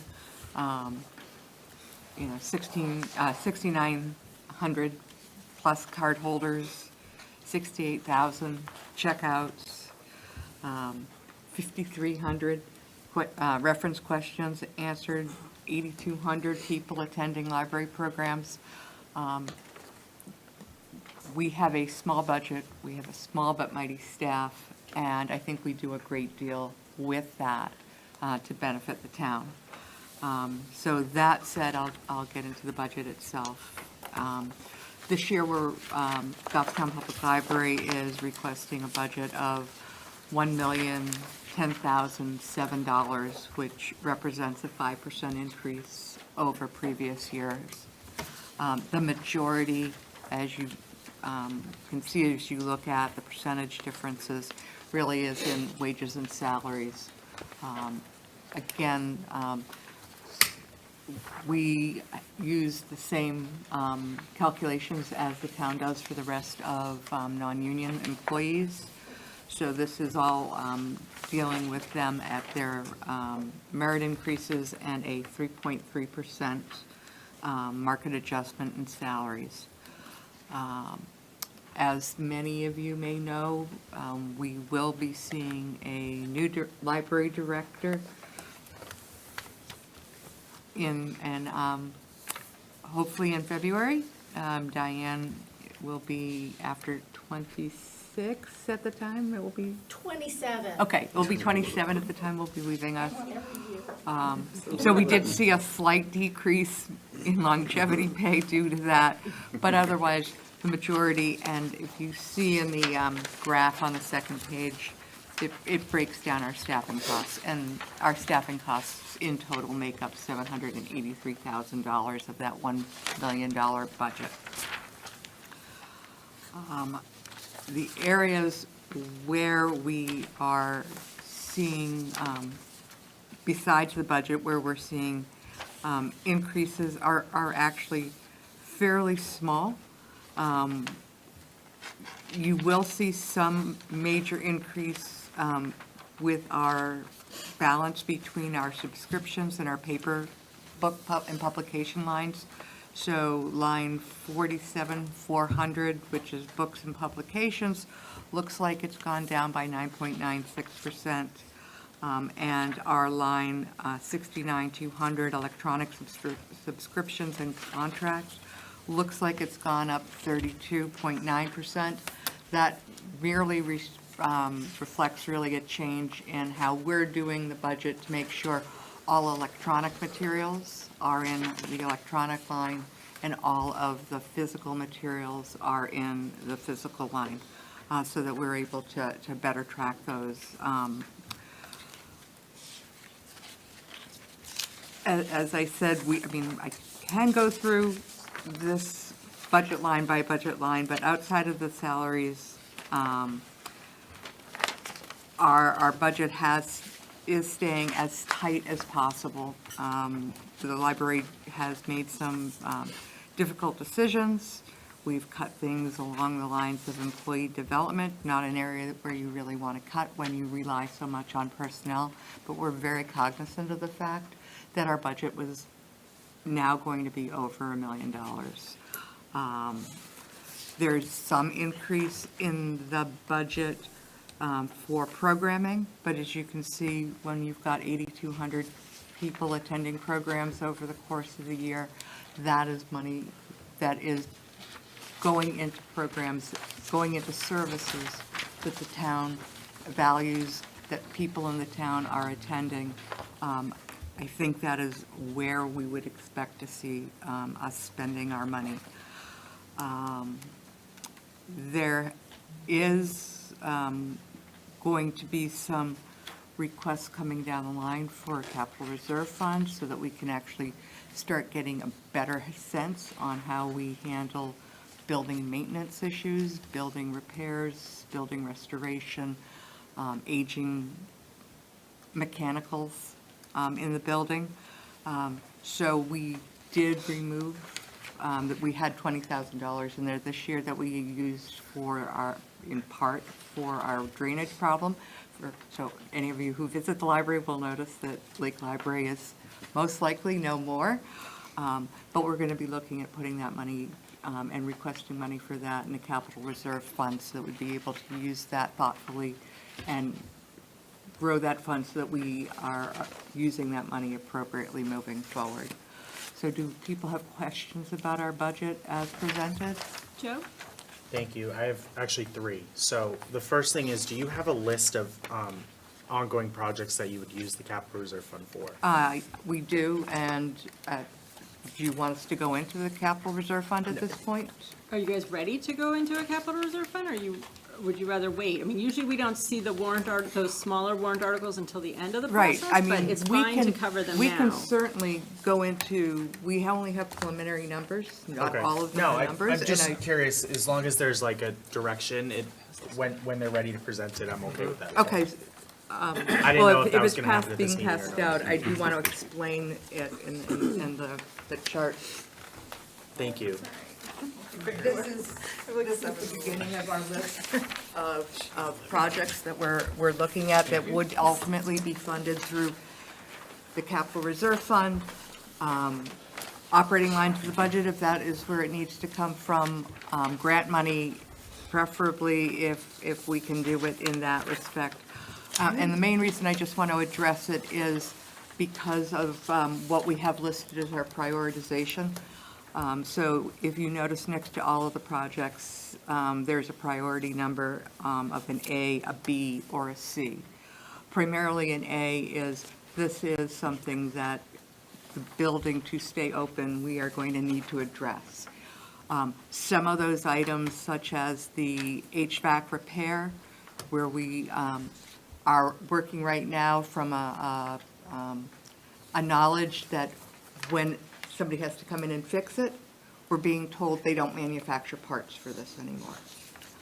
Whereas other things such as the elevator and mechanical control upgrades, they can still get parts for it, but we know it's on the end of its life cycle. So A, B, and C doesn't necessarily mean this is the number one project, this is the number two project, this is number three. These are critical building things B are those types of things that need to be done to have the building operate effectively and efficiently as it is, as a library. So replacing carpeting, replacing the circulation desk, things along those lines. And then C are those types of things that are restoring the historic preservation of the building. They are things that we should be doing to preserve the historical integrity. And we should want to do. But if we don't rebuild the memorial wall, the library can still function as a library. So I wanted to make sure that as long as we were passing out that list right now, that people understood what those priorities are as the library board is looking at it. So as you can also see from this list, we've got projects that are in process right now. As I mentioned, the drainage project, as Will mentioned now, our windows project, which we are hoping to have some LCHIP funding to help fund part of that. It's also being actively, fundraising is being actively done by the Library Foundation, which is a separate entity from the library. And some of this are items that we have actually asked for on CIP. So did that answer fully your question? Yes, it did, thank you. Can we follow up on that since you opened Yeah, that? go ahead. Since you opened that up, can we just follow up a little bit about that? I mean, so I would say also I was helping with the LCHIP grant application this year, and it was a challenge to match our budget year for the town with the grant cycle and tie things over. And I can't even remember how many times I said this would be so much easier if there were a CRF fund or a CRF for the library. And I know a lot of these, with a historic building, the number of tradesmen who practice those crafts is really shrinking, which means to hire somebody who has the background in historic preservation to do it right, you are often on a waiting list for years, which makes it all the more difficult when it's tied to that annual budget cycle. So I guess my question is, I'm sorry, that was more of a statement than a question. But my question is funding the CRF fund, and if where are ideas about it. Is it possible to do something like, don't you guys on the school side, you fund yours, and maybe the laws is probably different, but you can take unexpended funds from your operating budget at the end of the year and move it into a CRF? Is that possible? No, Derek's shaking me off and saying, no, it's not possible. I was gonna say, It would be a great idea. So what we've historically done with the fire apparatus capital reserve fund is unassigned fund balance. Unassigned fund balance is either collected revenues from the year prior or underspent that we had collected from taxes. So is it not legal for them to use unexpended we don't- funds? I mean, in one sense, the voters have already voted that money to the library for its use. But only the voters can make a deposit into a capital reserve fund. But aren't you guys, isn't your guys' setup so that if it's, you can put in up to 5% of any unexpended That's revenue into a contingency. capital reserve fund? That's so the school board has a That's the contingency fund? contingency. So Okay. that's supposed to be for emergency purposes. Okay. So what could happen is we could fund the capital reserve fund at $1, for instance, and say the select board the next year had unspent funds, they could then put a warrant article to use some of those funds to fill the capital reserve fund for the Okay. next year. Town meeting can. At town The meeting. select board They could put cannot. the article. Town They meeting could can, propose it. yes. Yeah. Okay. Are there any other funding sources that, I mean, I know like Parks and Rec has a revolving fund, which they also use in a kind of similar fashion, some could. Yeah, I don't think libraries are under the revolving fund statute. No, no. The only other one would be an expendable trust fund. Okay. Okay. I'm just trying to find different ways to fund these things so that. right. And as you know from working with us on the LCHIP program, it is really critical to have something like this, not just because of the timing of grants versus town meeting and things like that, but those people who are, that we're going to for grants are looking for what is the town's, what does the town see as value in this program, and does the town have any match in this as well? So having money in this capital reserve fund is fairly critical for, to help answer that question. I know that the Budget Committee was very gracious in sending a letter of support for our LCHIP program, because we didn't have something like a capital reserve fund to be able to point to. I know when the CRF was proposed a couple of years ago, we talked about I'm gonna get this wrong. The administrative bodies handling the funds would be the select board and the library board of trustees. Is this ringing a bell? It rings a perfect bell. That particular warrant article did have it broken down that way. Would this be the same? We are in discussions right now with the select board. We would like to have the CRF, it's a much smaller amount of money that we're going to be asking for. We'd like to have the Board of Trustees be the agent. But as I said, we're still having discussions with the select board on that. Joe, I know you have more questions, I'm sorry. Right, you had. No, three- it's fine, I have two opened more. it up. Okay, all right, so, regular full-time wages, given Diane's retirement, is there, and given after her longevity, there is an anticipated decline, and we're hiring the next library director, probably at a lower rate, I'm just assuming, it's up to the trustees, but probably at a lower the rate than what Diane's making now. Do you see maybe a possibility to cut the full-time line down a certain percent, given that we're not paying the new library director the same amount that Diane's being making? This has been calculated based on the new library director being paid at a lower rate than the current library director is being paid at. Great. But we still also have, you know, merit increases and, our step increases and, you know, cost of living. So,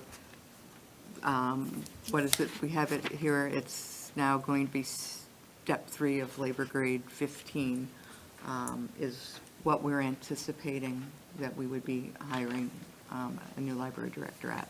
Thank Which is basically the average, we picked a portion on the step that is the average pay for a library director in the state of New Hampshire. Okay. My last question for now. Line 45350, minute taker. Your budget is for 24 meetings at $75 a meeting. You're telling me you guys have over 2 meetings a month? We have 2 meetings a month. Okay, I just feel like maybe that's a lot. Like, the select board meets probably less than that. I don't think so. We meet two Twice a meetings a month. month. Okay. Yeah. So we have. Different budgets, but. We have, our first meeting of the month is a working meeting, which is where we actually will spend time delving into changing language and policies, procedures, things like that. Second Wednesday of the month is our business meeting, where we adopt our minutes, we go over the financials, we approve any of the changes we might have put through with policies and procedures.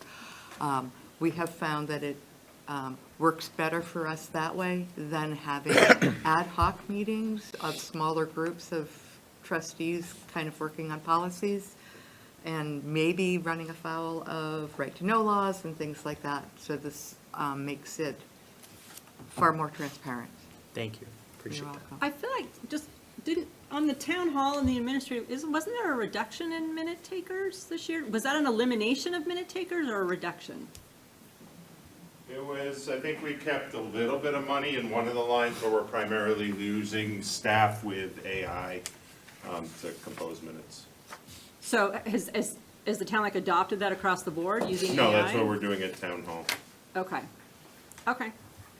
And if I may, we also, one of the items in here, and maybe people will disagree that it's a C, but looking at being able to wire for GTV to be able to broadcast our meetings, but we have a minute taker And one of the major reasons is we don't have a recording of our meetings.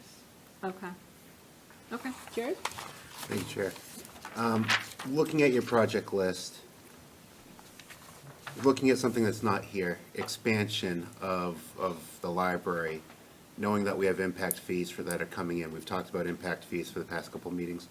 Do you have anything on your list for like parking that you want to expand and maybe use those kinds of impact fees for, or anything along those lines?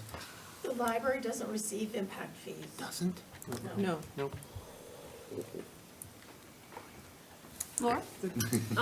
The cell phone, I find that highly unusual. I'd like to hear the info behind that. We have added a line, up until now, Diane has used her personal cell phone to conduct both her personal business and town business.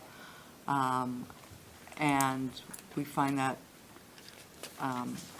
I find that problematic. I worked for the state for 35 years. I'm well aware of things around right to know and discovery and things along those lines. And we would prefer our library director to have a library-provided device. Diane has resisted that, and that we're fine with continuing with that as the status quo. But in checking, all of the other town department heads have town-issued devices. We really would like our library director to follow the same. Mixing business with your personal is something that I fought long and hard to get set up at the state level, and that took a lot of convincing for a lot of commissioners.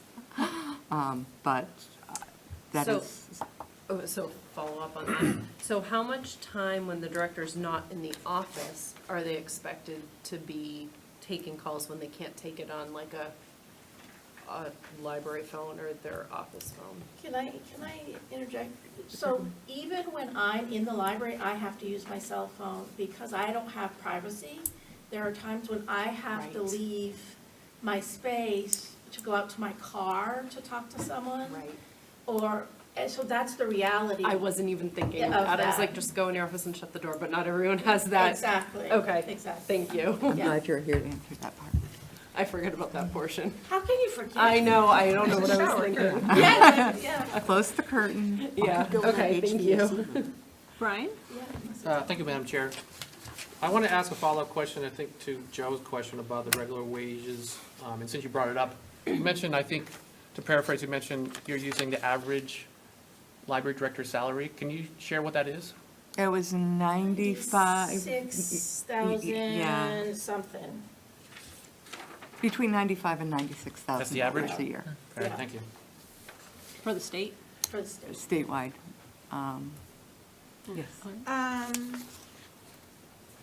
I just wanted to say that I thought it was very impressive that the line for programming is only being increased by 2,800, because I know how many programs were provided this summer, not only for youth, but for adults too. And a lot of people definitely appreciated having a cooler space to be in the summer and have things for multi-levels instead of it being only small child focused. So thank you for being mindful of that increase and being so resourceful I- with what you provide. I think the team, the staff in their programming do a really great job of taking into account not just entry-level readers, but the whole age spectrum of the town. And as well as those that they do that are, something that you can attend virtually. Thank you. So I had a question about the electronic resources and contracts. How were those decisions made to carry those items? Most of the decisions were made based on usage of those items, and except for Mango, which is the language learning, that was an intentional subscription years ago so that we didn't have to purchase language learning in CD, book, in all kinds of formats. So The rest of them, it's based on usage. We had some discussions about our genealogy databases and whether we needed to, so we may see one of those go away in the future, but for now, it's based on usage, and some of these are used by the staff, you know, like our Assabet, that's how people register for programming, and our online calendar, so that's a necessary service and a necessary platform for a public library.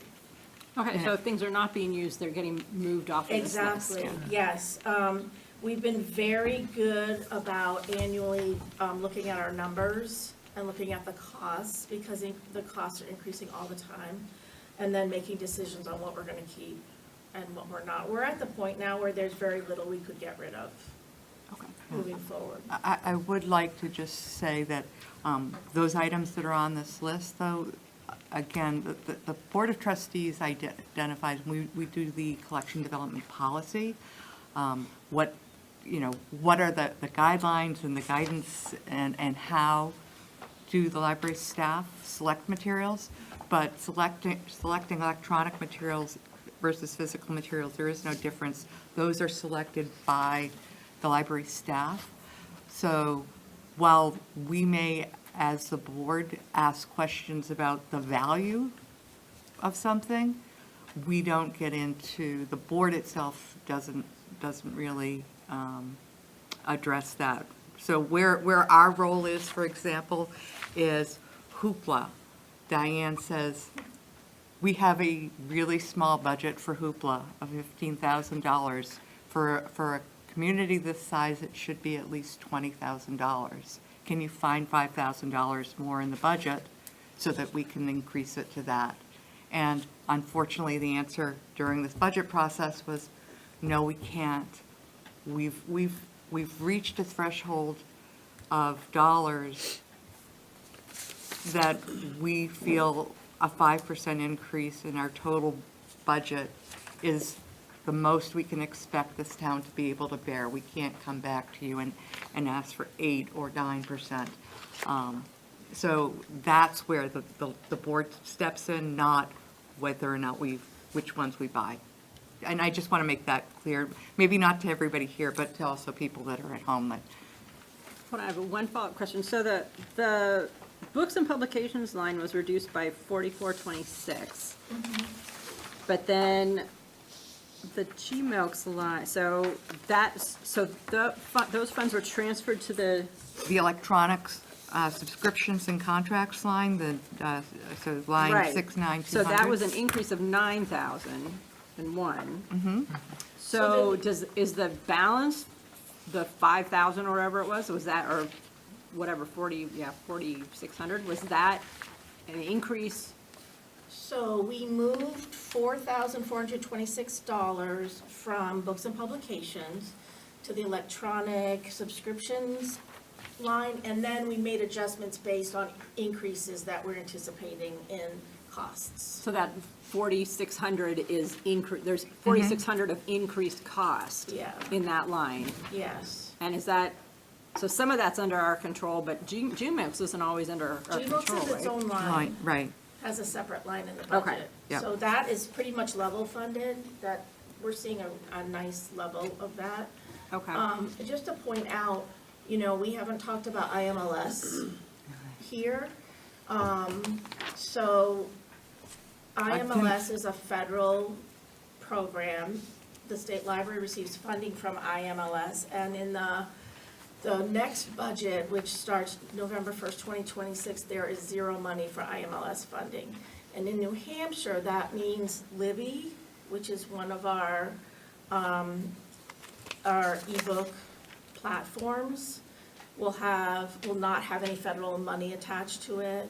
The delivery system, which is the way we move books around New Hampshire from library to library, will have zero funding. So this is the tip of the iceberg. I think that, next year it's gonna be a different look, because we're not gonna be able to rely necessarily on federal money. Wasn't that like a $2 million hit to the state library, somewhere It in that? was massive. Yeah, it was a little over $2 million. So IMLS is the Institute of Museum and Library Services.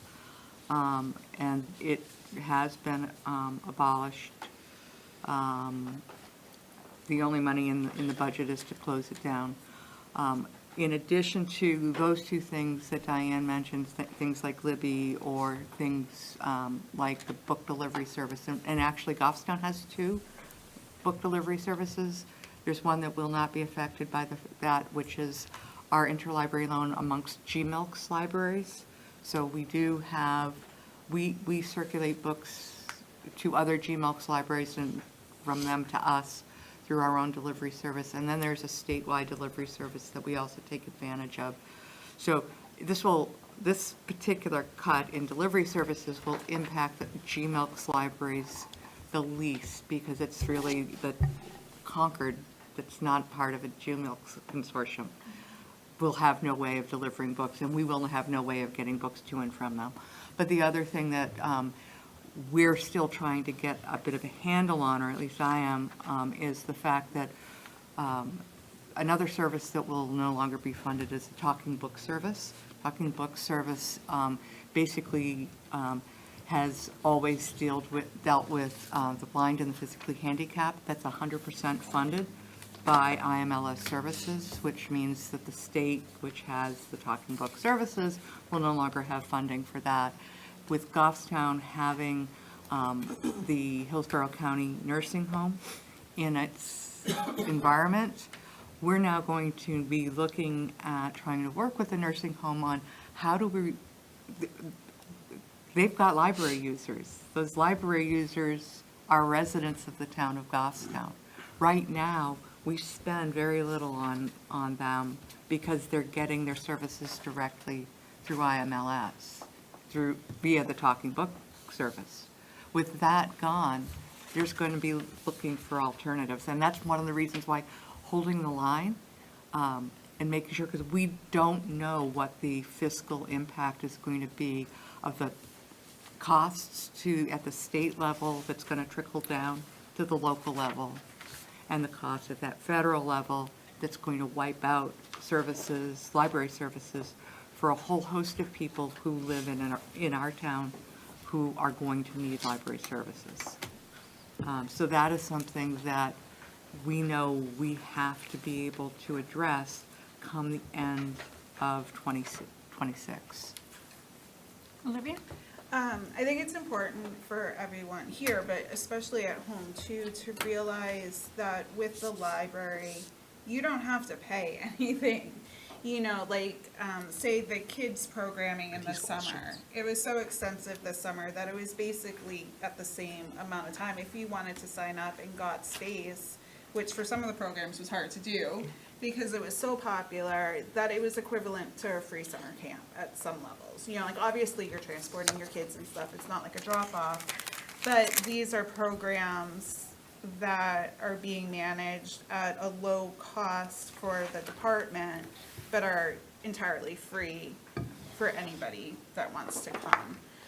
So I think it's a good opportunity to give people a reminder that you can go in and you can read a book. You can go in and you can get cool. You can go in and use the computer and no one's going to ask you for money. If I can add one more thing to that, Olivia, you cannot come in and have audiobooks to use when you are going to work and commuting or things like that. Your library card can work for you even without having to physically come into the building. So I just wanted to tag that on. Perfect, thank you. Do I have, Brian, you have another question? Thank you, Madam Chair. Just respectfully, Olivia, it's not free, it's supported through taxation. So, Right, but what to I'm be clear- saying is that, yeah, but you're not subscribing to the library, you're not paying Right. dues to the library. Well, So you yes, are. it is part of your taxation, but if you decide to go learn, they did a Van Gogh program, or they did a discussion about UFOs, or Right. they do book clubs for multi-level learning, parents aren't burdened with that additional fee. Joe, did you have a question? Well, first of all, this is kind of like a public hearing, so I would ask that the committee ask questions instead of just make comments. But my second thing is a question. Do you have any vacancies right now? We do not. You do not. Do you have any anticipated retirements next year other than Diane? We do not. Thank you. And we are currently staffed with 6 full-time, 6 part-time employees, which totals 9 full-time equivalents. Thank you. Okay, wait, I'm sorry. Can you just, your infographics is 9 full-time staff. No, that's 9 FTE, 9 full-time equivalents. Okay. So there are 6 full-time staff, 6 full-time. there are 6 part-time staff that equate to basically 9 people working a Okay. 40-hour work week. Okay, cool. Thank you. You're welcome. I had the same, I asked about the same thing, if that would confuse people. Just me. Okay, great, thank you very much. I thank you very much for your time.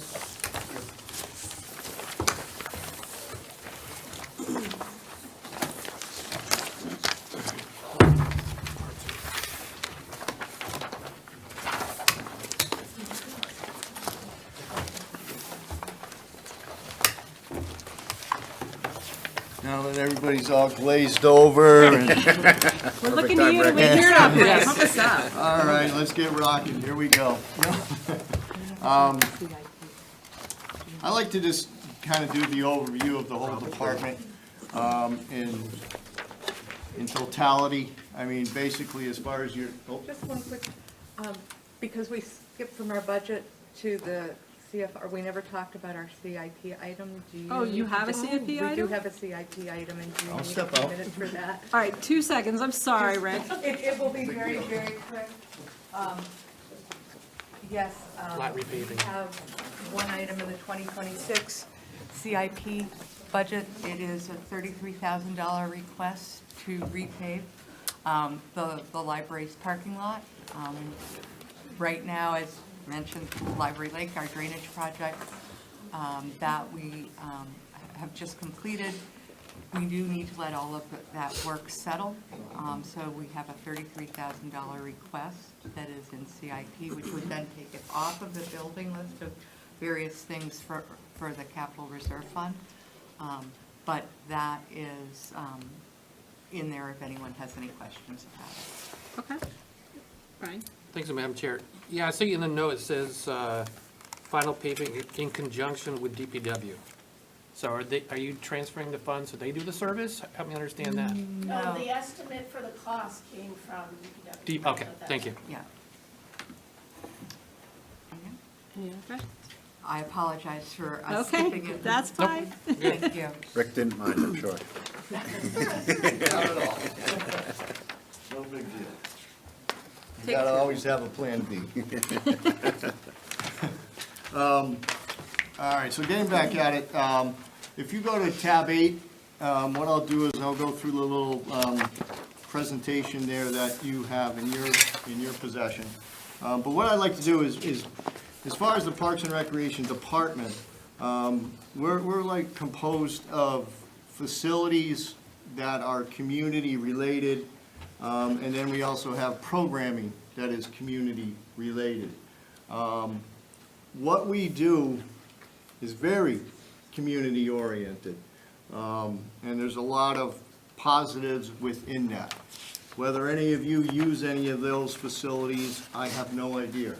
But I hope you do at some point in time, because health and wellness and recreation and a nice relaxed mind and a solid body is something that every one of us has to absolutely think about. So anyhow, we'll get rocking here. The first page, I just want to give you a big picture of facilities, athletic fields. So we, as the town, we manage the Barnard Football Field, the Sports Complex, Louis Street Baseball Field, and the Surrett Complex. The Sports Complex is inundated every Saturday with over a couple hundred kids playing soccer. That's a needed facility for them. We built that back in, what, 2019, 2020? It was a 2-year project. Again, that came from a good portion, about 300K from the revolving fund, okay? So the successes of that, you can see the value behind that. Louis Street Baseball Field, we've had that, that's the old town dump area over in the Bernardville area. That gets a lot of activity with youth baseball. The whole Surratt complex, again, that was probably in 2008, something like that, 2009, when that was developed. And that's inundated in the spring and fall with travel soccer and football, youth football, in the fall season. So, and then Barnard Park, obviously. Barnard Park is unique because we share a lot with the school.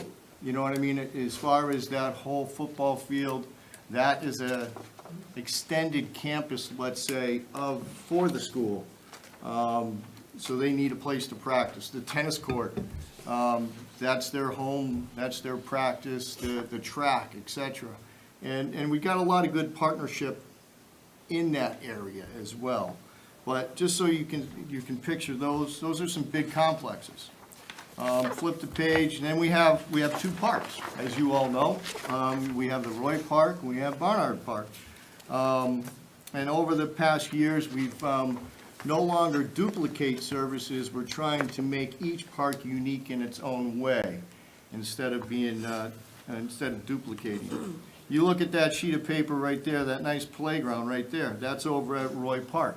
That was about $145,000 of revolving fund monies that went in and are now a wonderful asset to that park over there. You look at the Barnard Track, okay, that's a collaboration. That was about $42,000 of revolving fund money, and then the school got a grant for another, about $110,000 to put the actual rubber on top of it. So that's where that comes from. Rick, where does the funds come from for the revolving fund? Revolving fund funds come from our fees for like our basketball, our youth basketball program, from our summer camp program, from our men's basketball program, from our lacrosse program, and then also from people that rent our facilities. You know, they're paying $1,100 a season per field type of thing. So that's kind of where all the money's come from. User fees. User fees. User fees, yes. So if you look at that, and these parks are all built in the 70s, 70s and 80s. And we've made some good headway over there. I gotta stop making that pool look so darn good. I've never seen it that blue before. That's probably my detriment, okay? I have a little pride and I try to make things look good, but, lipstick on a pig, I don't know on that one right there. Anyhow, and then the tennis courts over at Barnard, all right? I mean, recently we couldn't do the whole total rehab, so what we ended up doing is doing a right-way crack repair, which was an all-in, and then painting it and all that stuff. It looks beautiful, it looks great. That was like $46,000, all right? But this is short-term, okay, that kind of thing. And you have, on that court over there, you have 30, 35 people a day, Monday through Friday, playing pickleball. I mean, it's packed, and you got a lot of people using it. We also put all new fencing around that tennis court with revolving fund money. That was another $26,000. And then, of course, the one that we never even talked about is the rail trail. That's gonna actually hit us soon, where we really got to 100% start taking care of that. Right now, the Friends of the Goffstown Rail Trail are still helping a lot with that. But that day might be coming to an end. I don't know. I have no idea. It's been going 17 years, and they're almost done building that trail. I mean, they have just a section between the Shell station in that area right there, and then it's technically built, all right? Rick, how much money did the town put into building the rail trail? Oh, I couldn't tell you that. I couldn't rightfully speak to it, because it's been 17 years, and there's been, matching monies and things like that. I do vaguely remember in 2010, when I was first hired, I want to say there was maybe 70 grand of recreation impact fee money that was used, and that was for the you know, the whole light project? And right around that era. I can't speak positively to it, but there's been monies there, absolutely, a lot of monies. Adam's department has been the, you know, the go-to for the, you know, matching labor costs and stuff like that. And so there's been decent amount of money. I don't know what it is. Okay. You look at our recreation building, okay? It's basically a 30 by 30 open area. Love that picture right there. Look at those folks. That's our bone builders class. Look at the balance they got right there. Anyhow, right now, our bone builders, we have every Monday and Wednesday, you have 28 to 30 people in that gymnasium doing bone builders. It's beautiful. We do a little indoor pickleball in there. We do the karate in there. We have meetings. We have, certain organizations, you know, will have a standing monthly meeting and stuff like that in there. And then we got the famous ice rink if we ever get weather for an ice rink, who knows? I think the last 2 years, we might have had that ice rink up and running for maybe a week. And then it just melted. Anyhow, but again, that's from what, 1970, all right? And early in like 2012, 2013, we put a new roof on the back of that. That was revolving fund money, okay? And that was to the tune of, at that time, like $25,000. And you kind of go over other areas. You got the whole town common. I mean, all the bricks, everything there are falling apart. The irrigation system is old and tired. And that's kind of a strange melting pot, to be honest with you. I mean, I think everybody gets their hands in on that. I think the Main Street people help out. Originally, how was that all funded? That was all funded by volunteers, and they rehabbed that. I don't know what year that was, but it was probably, I say 2002, but I'm guessing on that. It was a little earlier, I think it was the 90s, It was possibly. 1999, it was the same year I came to, Yeah. 1999. how's that? I was pretty close. It's the start of the Main Street program. Yes, and that was all volunteers, and they raised money and they did it, and nothing has been done since then. And now here we are, we're sitting there with this stuff. Still working. Mountain-based pond, the town common, Church Street Park, and again, the rail trail, that's another big one. The next page, I put this together because I was thinking to myself, how much land are we actually just mowing? And so when I'm asking you for an $18,000 mower every 3-4 years, here's why.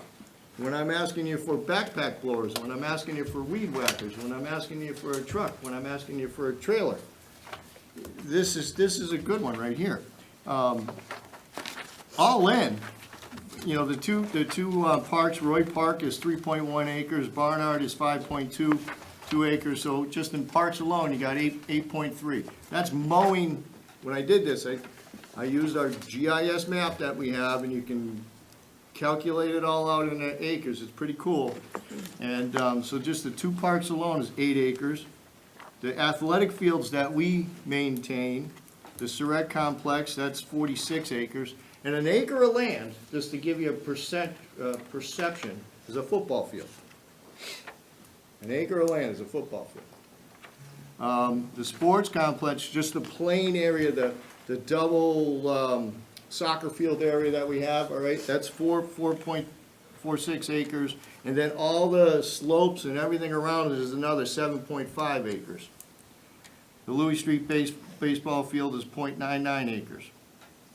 So just in complexes, athletic complexes, you're at 17. And then we have our buildings, you know, we got the police department, the fire station, Terrell Hill, library, town common, Church Street, Rotary Park, the recreation building. So all in, just for town property that we mow, is 27.4 acres of land. 27 football fields, that's what we're mowing. And in the spring, you're mowing those twice a week, especially those athletic complexes, because you have to stay up on it because of the activity level that is coming behind there each week. So you got to stay up on those. So just think of that. Flip over your next page. As I've always told you, and I think you guys are aware, we are the grounds crew for the school district. We prep all athletic contests. The beautiful thing, and thank God the turf field is here, okay? Because we no longer have to deal with, well, we just do that in the spring, we paint it once, but anyhow. But we still have to prep the grass field area for all their JV soccer games. You got a softball field, you got a baseball field, okay? Up at the middle school is very active. I mean, the middle school, you have two fields down below, a soccer field, a field hockey field, you have a baseball field, and then you also have a softball field.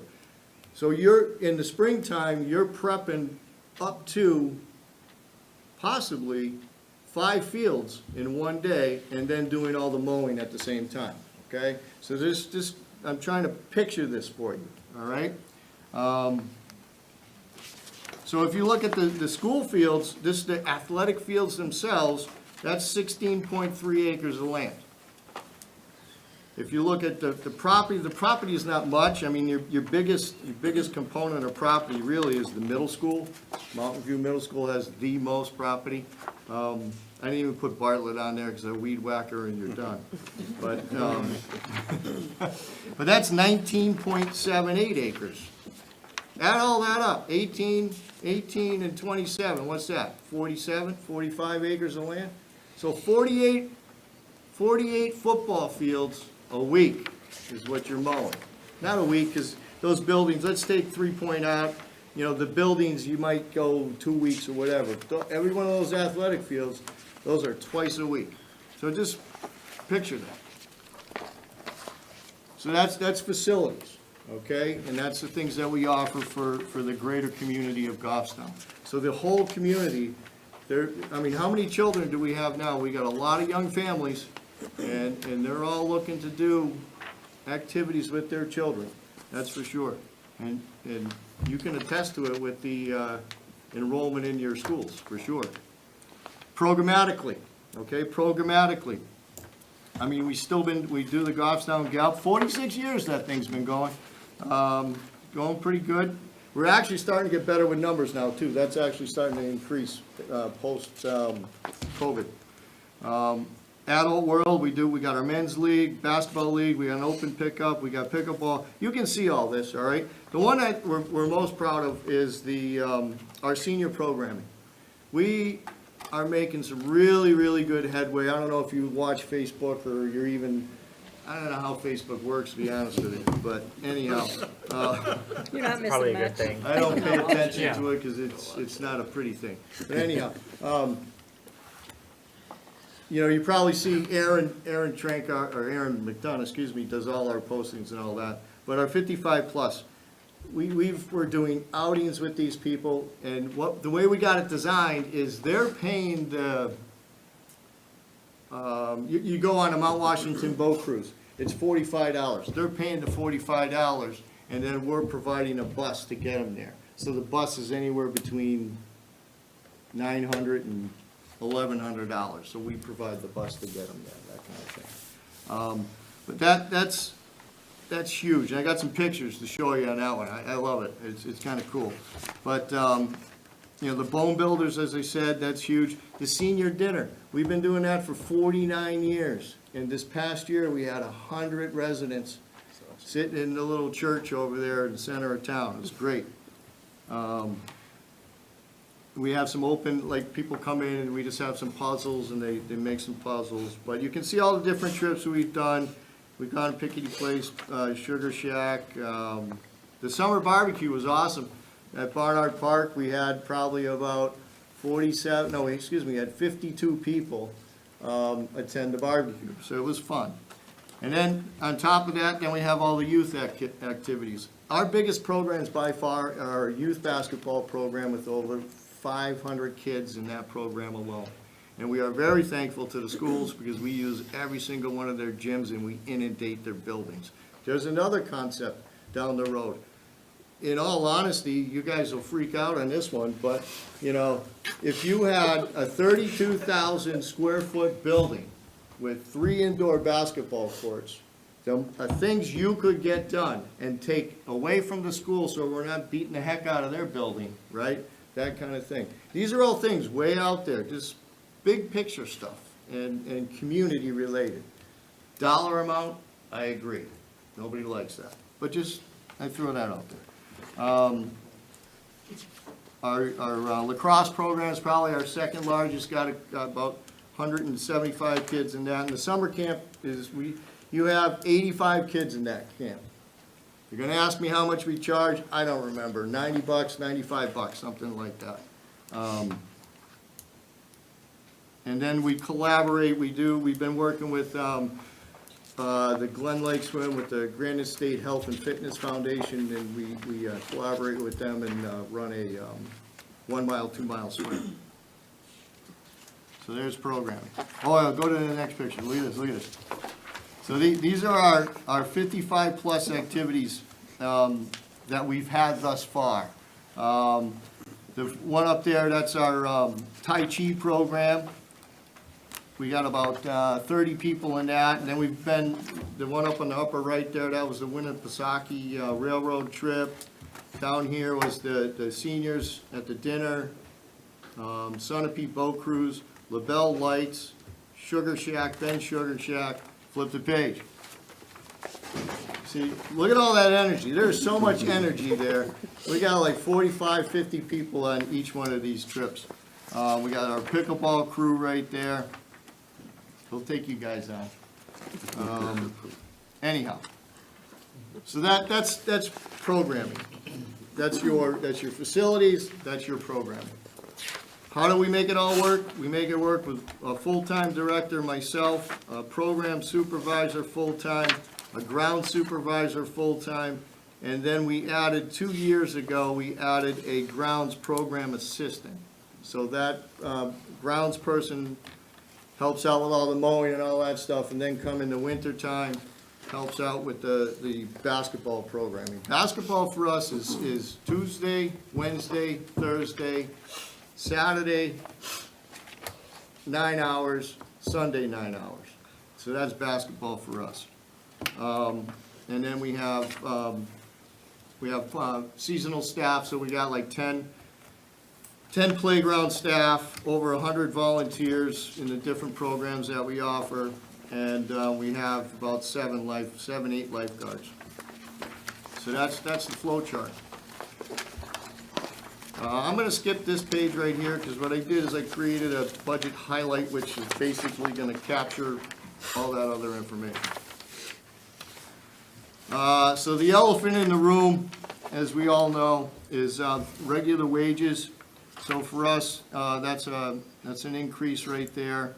And that's basically, as you've heard, it's the matrix adjustment and the 3% adjustment, all that tied together. Plus included with the going 6 months starting in January, okay? So that's that big one right there. Part-time wages, we put it up a little bit. And what we had to do is we had in our contract services, so we've been for 40-something years, been having, we've had kids working, and they do like scorekeeping for us, and we have youth referees that over the past 3 years that we train, and they help us referee and stuff like that. The high school students, really good. It's a great program. We had to take that out of the contract service line, and we had to put that into the hourly wage line. Labor laws, I don't get all that stuff, but anyhow, labor laws made us do that. And so you can see we have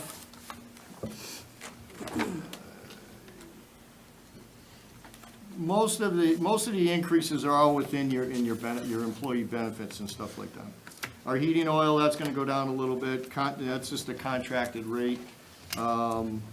Electricity, ours is gonna go up a little bit. I might be a little low on that, but I think that's pretty good. Gasoline's gonna go way down for us. Diesel fuel goes down. Facility maintenance supplies, that'll go down a little bit. Without having the Roy Pool in operation, we're not using as much, it sounds silly and all, but you're not using as much toilet paper, paper towels, hand soap, et cetera, so you're using a little less product there. The park operation line, that's going up, 4,600. That's a lot of where that increase is in the porta potties.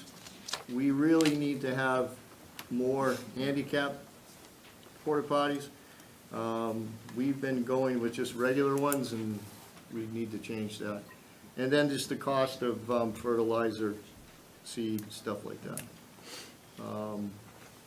Some of our irrigation systems are getting older, like the Barnard Park system. That irrigation system's getting older, so there's a little more repair involved in that one, almost annually every year. And then the program line, that's gonna go up a little bit, 4,700. And that's really, I think, a lot for what we buy. It's all tariffs. That's really kind of tariff stuff. You know, everything, it seems like everything you buy is coming from somewhere else.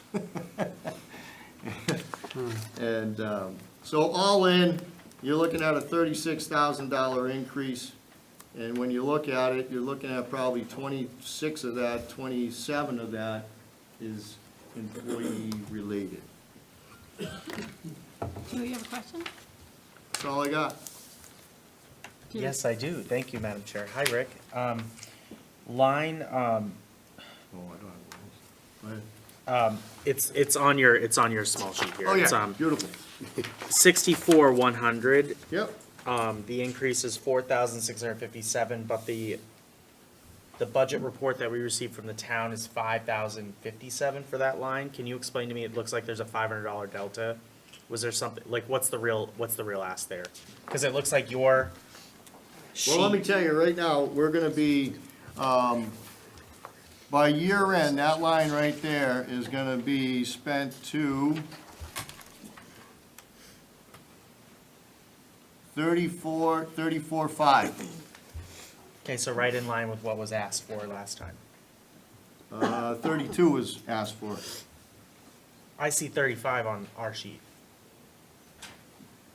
I don't know, I got 32. No, we're talking park operations. Oh, I'm park talking about operations. Oh, Is I'm that what you sorry. said, Joe? Yep, Yeah. yep. My bad. It's all good. I had the program line, 67. That one is, ooh, you ready for this one? I'm ready. Okay, well, right now, let's see, we just been told we can't get any more oil, okay? So we need to, because we have an in-ground tank. So we gotta put a tank in the building, that's gonna be $4,600. We had to have some trees taken down over at Roy Park, okay? So we're gonna end up with that line probably close to $45,000 at year end, over budgeted. Okay, so thank you. My question was, the ask in our budget document is 5,057 increase, but then your sheet says 4,657. I'm just wondering, there's a $500 difference there. What's the ask for? Like, what's the exact ask? Does that make sense? It is 5,000, because I did not add the handicap porta potty Okay. in my budget highlight. Yes. Thank you. That's it. And it was only a couple, like $1,000 more or something like that. Yeah. Thank you, Rick. Yeah, good catch. So did I zone out somewhere? Why can't we get any more oil? I thought we were drilling like crazy. Our, no, just we for store our the- building, for the where we recreation store it. building. Okay. That was built in the 70s. It's the original oil tank that's in the ground. And Double walled. It leaks. it doesn't leak, no, Yeah, it but doesn't leak, but that's why we don't wanna put it Sam, in. don't be we have to go and get it inspected and all this stuff, and it's just, it's crazy stuff. So we're just gonna put a tank inside the building. Okay. Okay. It doesn't leak. Laura, It do you have a doesn't. question? Yeah, are they gonna remove that other tank because over time We gotta it figure will- that out. It's gonna be a Okay. process, yep. Okay. Oh, yeah. We'll have to figure it out.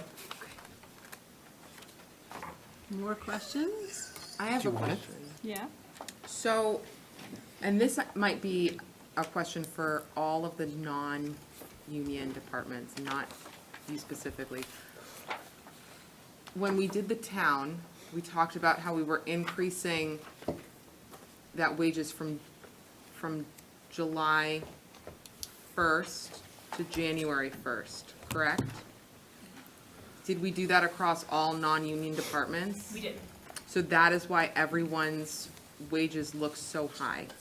Everybody's non-union wages were handled the same way, so steps were applicable and a matrix adjustment as presented. That was an across the board, that was an overview of all departments. Okay. The contracted employees, their wage change goes into effect July 1st. And yes, and is included in the default as well, because those were before town meeting. We have chosen to do that, not because we are obligated by law, but because we anticipate that that law is going to change. So there was a law that went through about default calculation that had made it through both the House and the Senate and was vetoed by the governor. We anticipate that that will be coming forth again as a topic. And we also felt that it was more prudent and transparent for the taxpayers to show the full value of that increase, to show that 12 months, rather than only showing a half-year increase. So it was twofold, two different issues that we were addressing.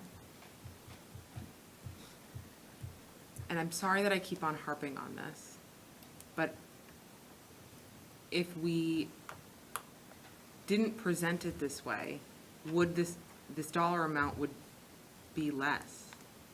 If we chose to do If we, a July 1st increase rather than a January 1st increase, right, yes, it'd be 6 months less. so we're choosing, this law hasn't taken effect, it's not a law yet. Correct. It's not just about the law, it's about making sure that we're transparent and following the spirit of the law. The spirit of the law, as presented, was to make sure that there was transparency to the voters, to the taxpayers about what the impact is, rather than showing only a half year and not including it in the next year's calculation. I guess my concern is that if this number was 6 months less, we would have a much different budget that we're looking at. Yep, that's true. I think it's really hurting us. And I guess that's maybe more of a statement. It's not that because everyone would still be getting that raise, that 6 months, in January to July of 27, right, or January to June of 27, because it would go July to December of 26, and then January to June of 27. As proposed, not by default, Well, that's how it normally goes, right? as proposed, yeah. Okay. So, Sam, can I just suggest, so we're not in deliberations right now? We're just in presentation, so we're gonna start deliberations on Tuesday, and I think you should pick this back up on Okay. Tuesday when we move into that phase of the process, Okay. unless you have a question. No, I probably do somewhere, but I don't know what it is yet. Okay. So Laura had a question, and then Jared, and then Joe. I did have a question related to this though, so I'll ask it, but if we don't want to address it, I won't care. So essentially, even though the budget will look different, the pay won't be different.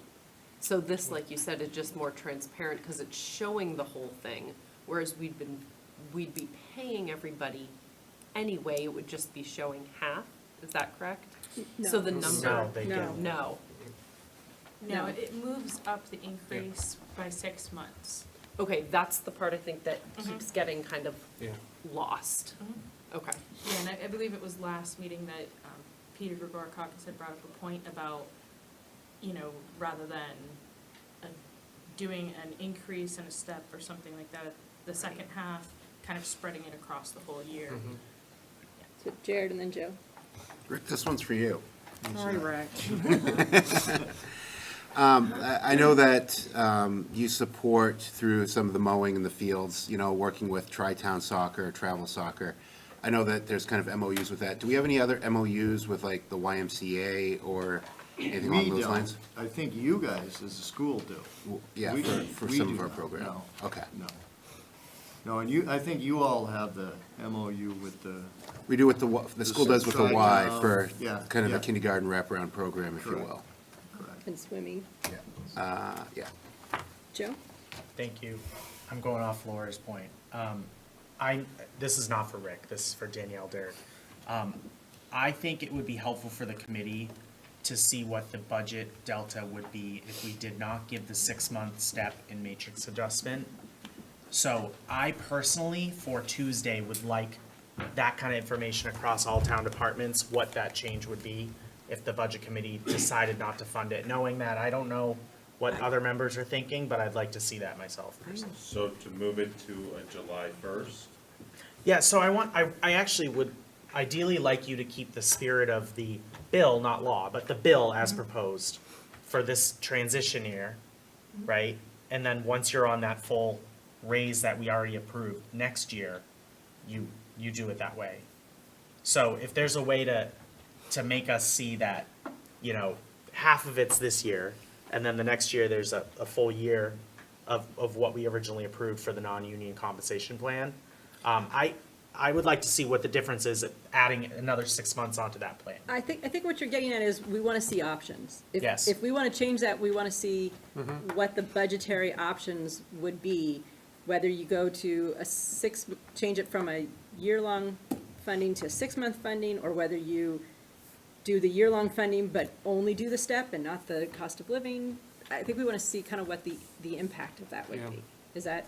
wouldn't Yeah, just and I get divide the it whole in half? transparency argument, No. but the bill argument, I mean, it wouldn't be effective at least until next year anyway. So the bill argument's like, you're not gonna have a bill effective January 1st, hasn't even been signed, hasn't been introduced, none of that, so. It also gets us in line with some other communities around Yeah, us and as that, well. it makes total sense to bring it in line like that, but I would like options. Yeah, Because, I mean, the select board decides when those go into effect, so I'm not sure, we can cut the line, we can change the line, but they're the ones who are gonna have to decide that it goes from the raise, move it back to July 1st, so let's That's just, what I was just gonna say, was that, you know, when you're talking about options, I think it's, dates is more of an operational discussion, appropriation would be more about the dollars, and of course, you know, we can present different, math options for matrix adjustment versus, totals of the, steps. Yeah, and ultimately, that's a responsibility of the select board for any line, if we cut True. something, right? So True. I mean, it's not inconsistent with what we're doing as a budget committee. no, true, I just don't want us to get tangled up on this, On the date part. yeah, on I this, like, understand. so do True. we move it to July 1st, because we don't move anything. Right. They move it, and I think we need to keep focused on the money part, the appropriation Yep. part. And not get into how it's administered. Okay. Laura? I agree, with the exception that the date makes a huge difference in the money and how the budget looks. So even though, no, like, we can do a whole bunch of things and the select board can say no, still for transparency, I think, to have both options, I'll say for lack of a better term, because it does affect the number, the amount. Yeah, it does, but I just don't want to get too far into the operational side, because that isn't really our purview. So, you're right, but, Sam? I was gonna say, do you have something on this topic, Jared? 'Cause Yeah, I'm switching gears. I got another question, so I know that we're making statements. Rick, do you have anything for CIP other than the mower? I know that wouldn't necessarily be a CIP item. No, and actually, it's not a mower this year. We do have 2 projects for next year, and it's gonna be all revolving fund monies.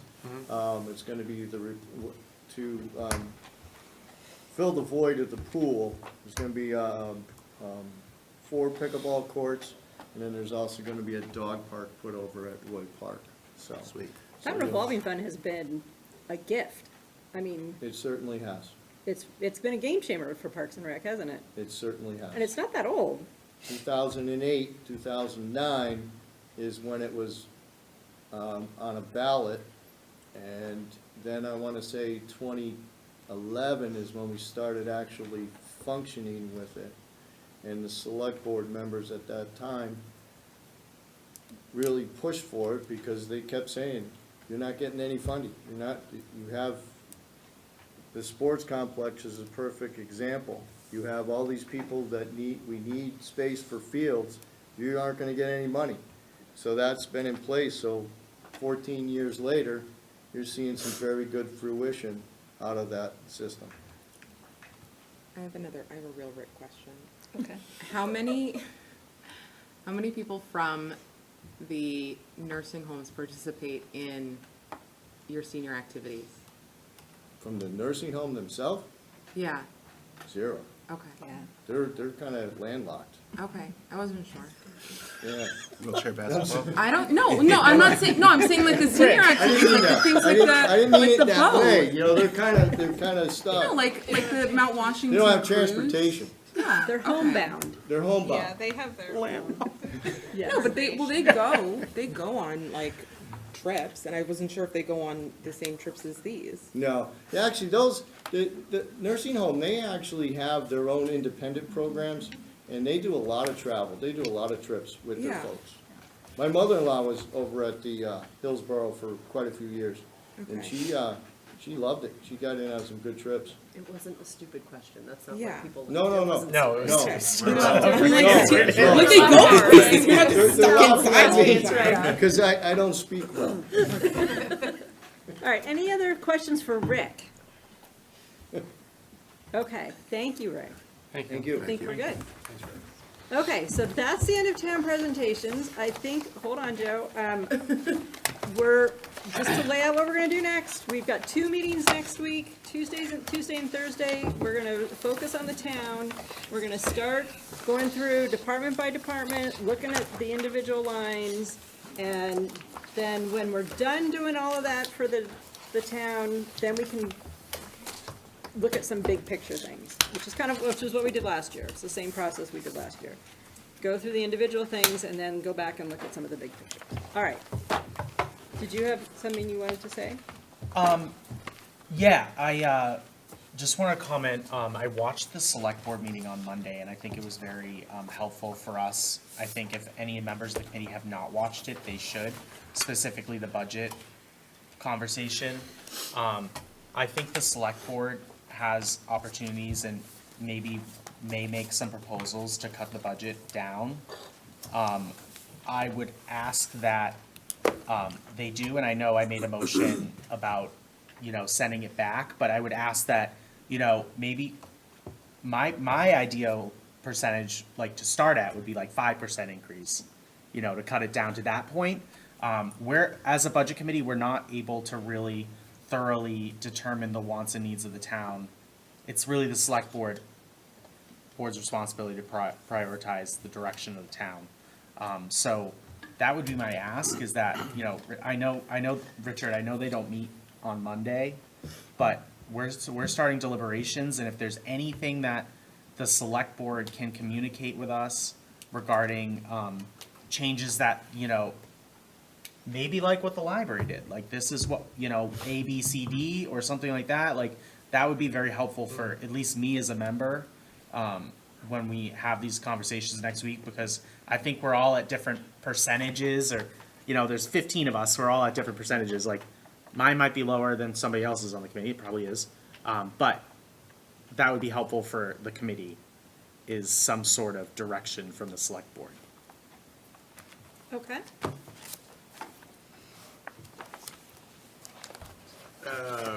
Well, as you said, we're not meeting on Monday, so I don't know how we would act on that. I mean, could you? I suppose that we could. I can't call a meeting, I'm not the chair, but we could. Well, I But guess my question is, why don't we start our deliberations? And then we can maybe make some suggestions to the select board that end up at the following Monday's meeting that Richard can take back. My concern is, Elizabeth, is they're gonna hoot and holler at the next meeting about the changes we made as a budget committee. They're gonna say, oh, the budget committee chose to cut this, and this, and they're gonna complain about that, right, when we do that, because I just know how it's gonna go. True, but So, there was also, they I did wanna make give a them the opportunity to statement. do it first, But right? they did make a statement, and I'm gonna take it at face value, that they don't want this to be us versus them, that they Okay. want us to try and work together and see what we can accomplish. So let's take that at face value and move forward in good faith on that basis, that's my suggestion.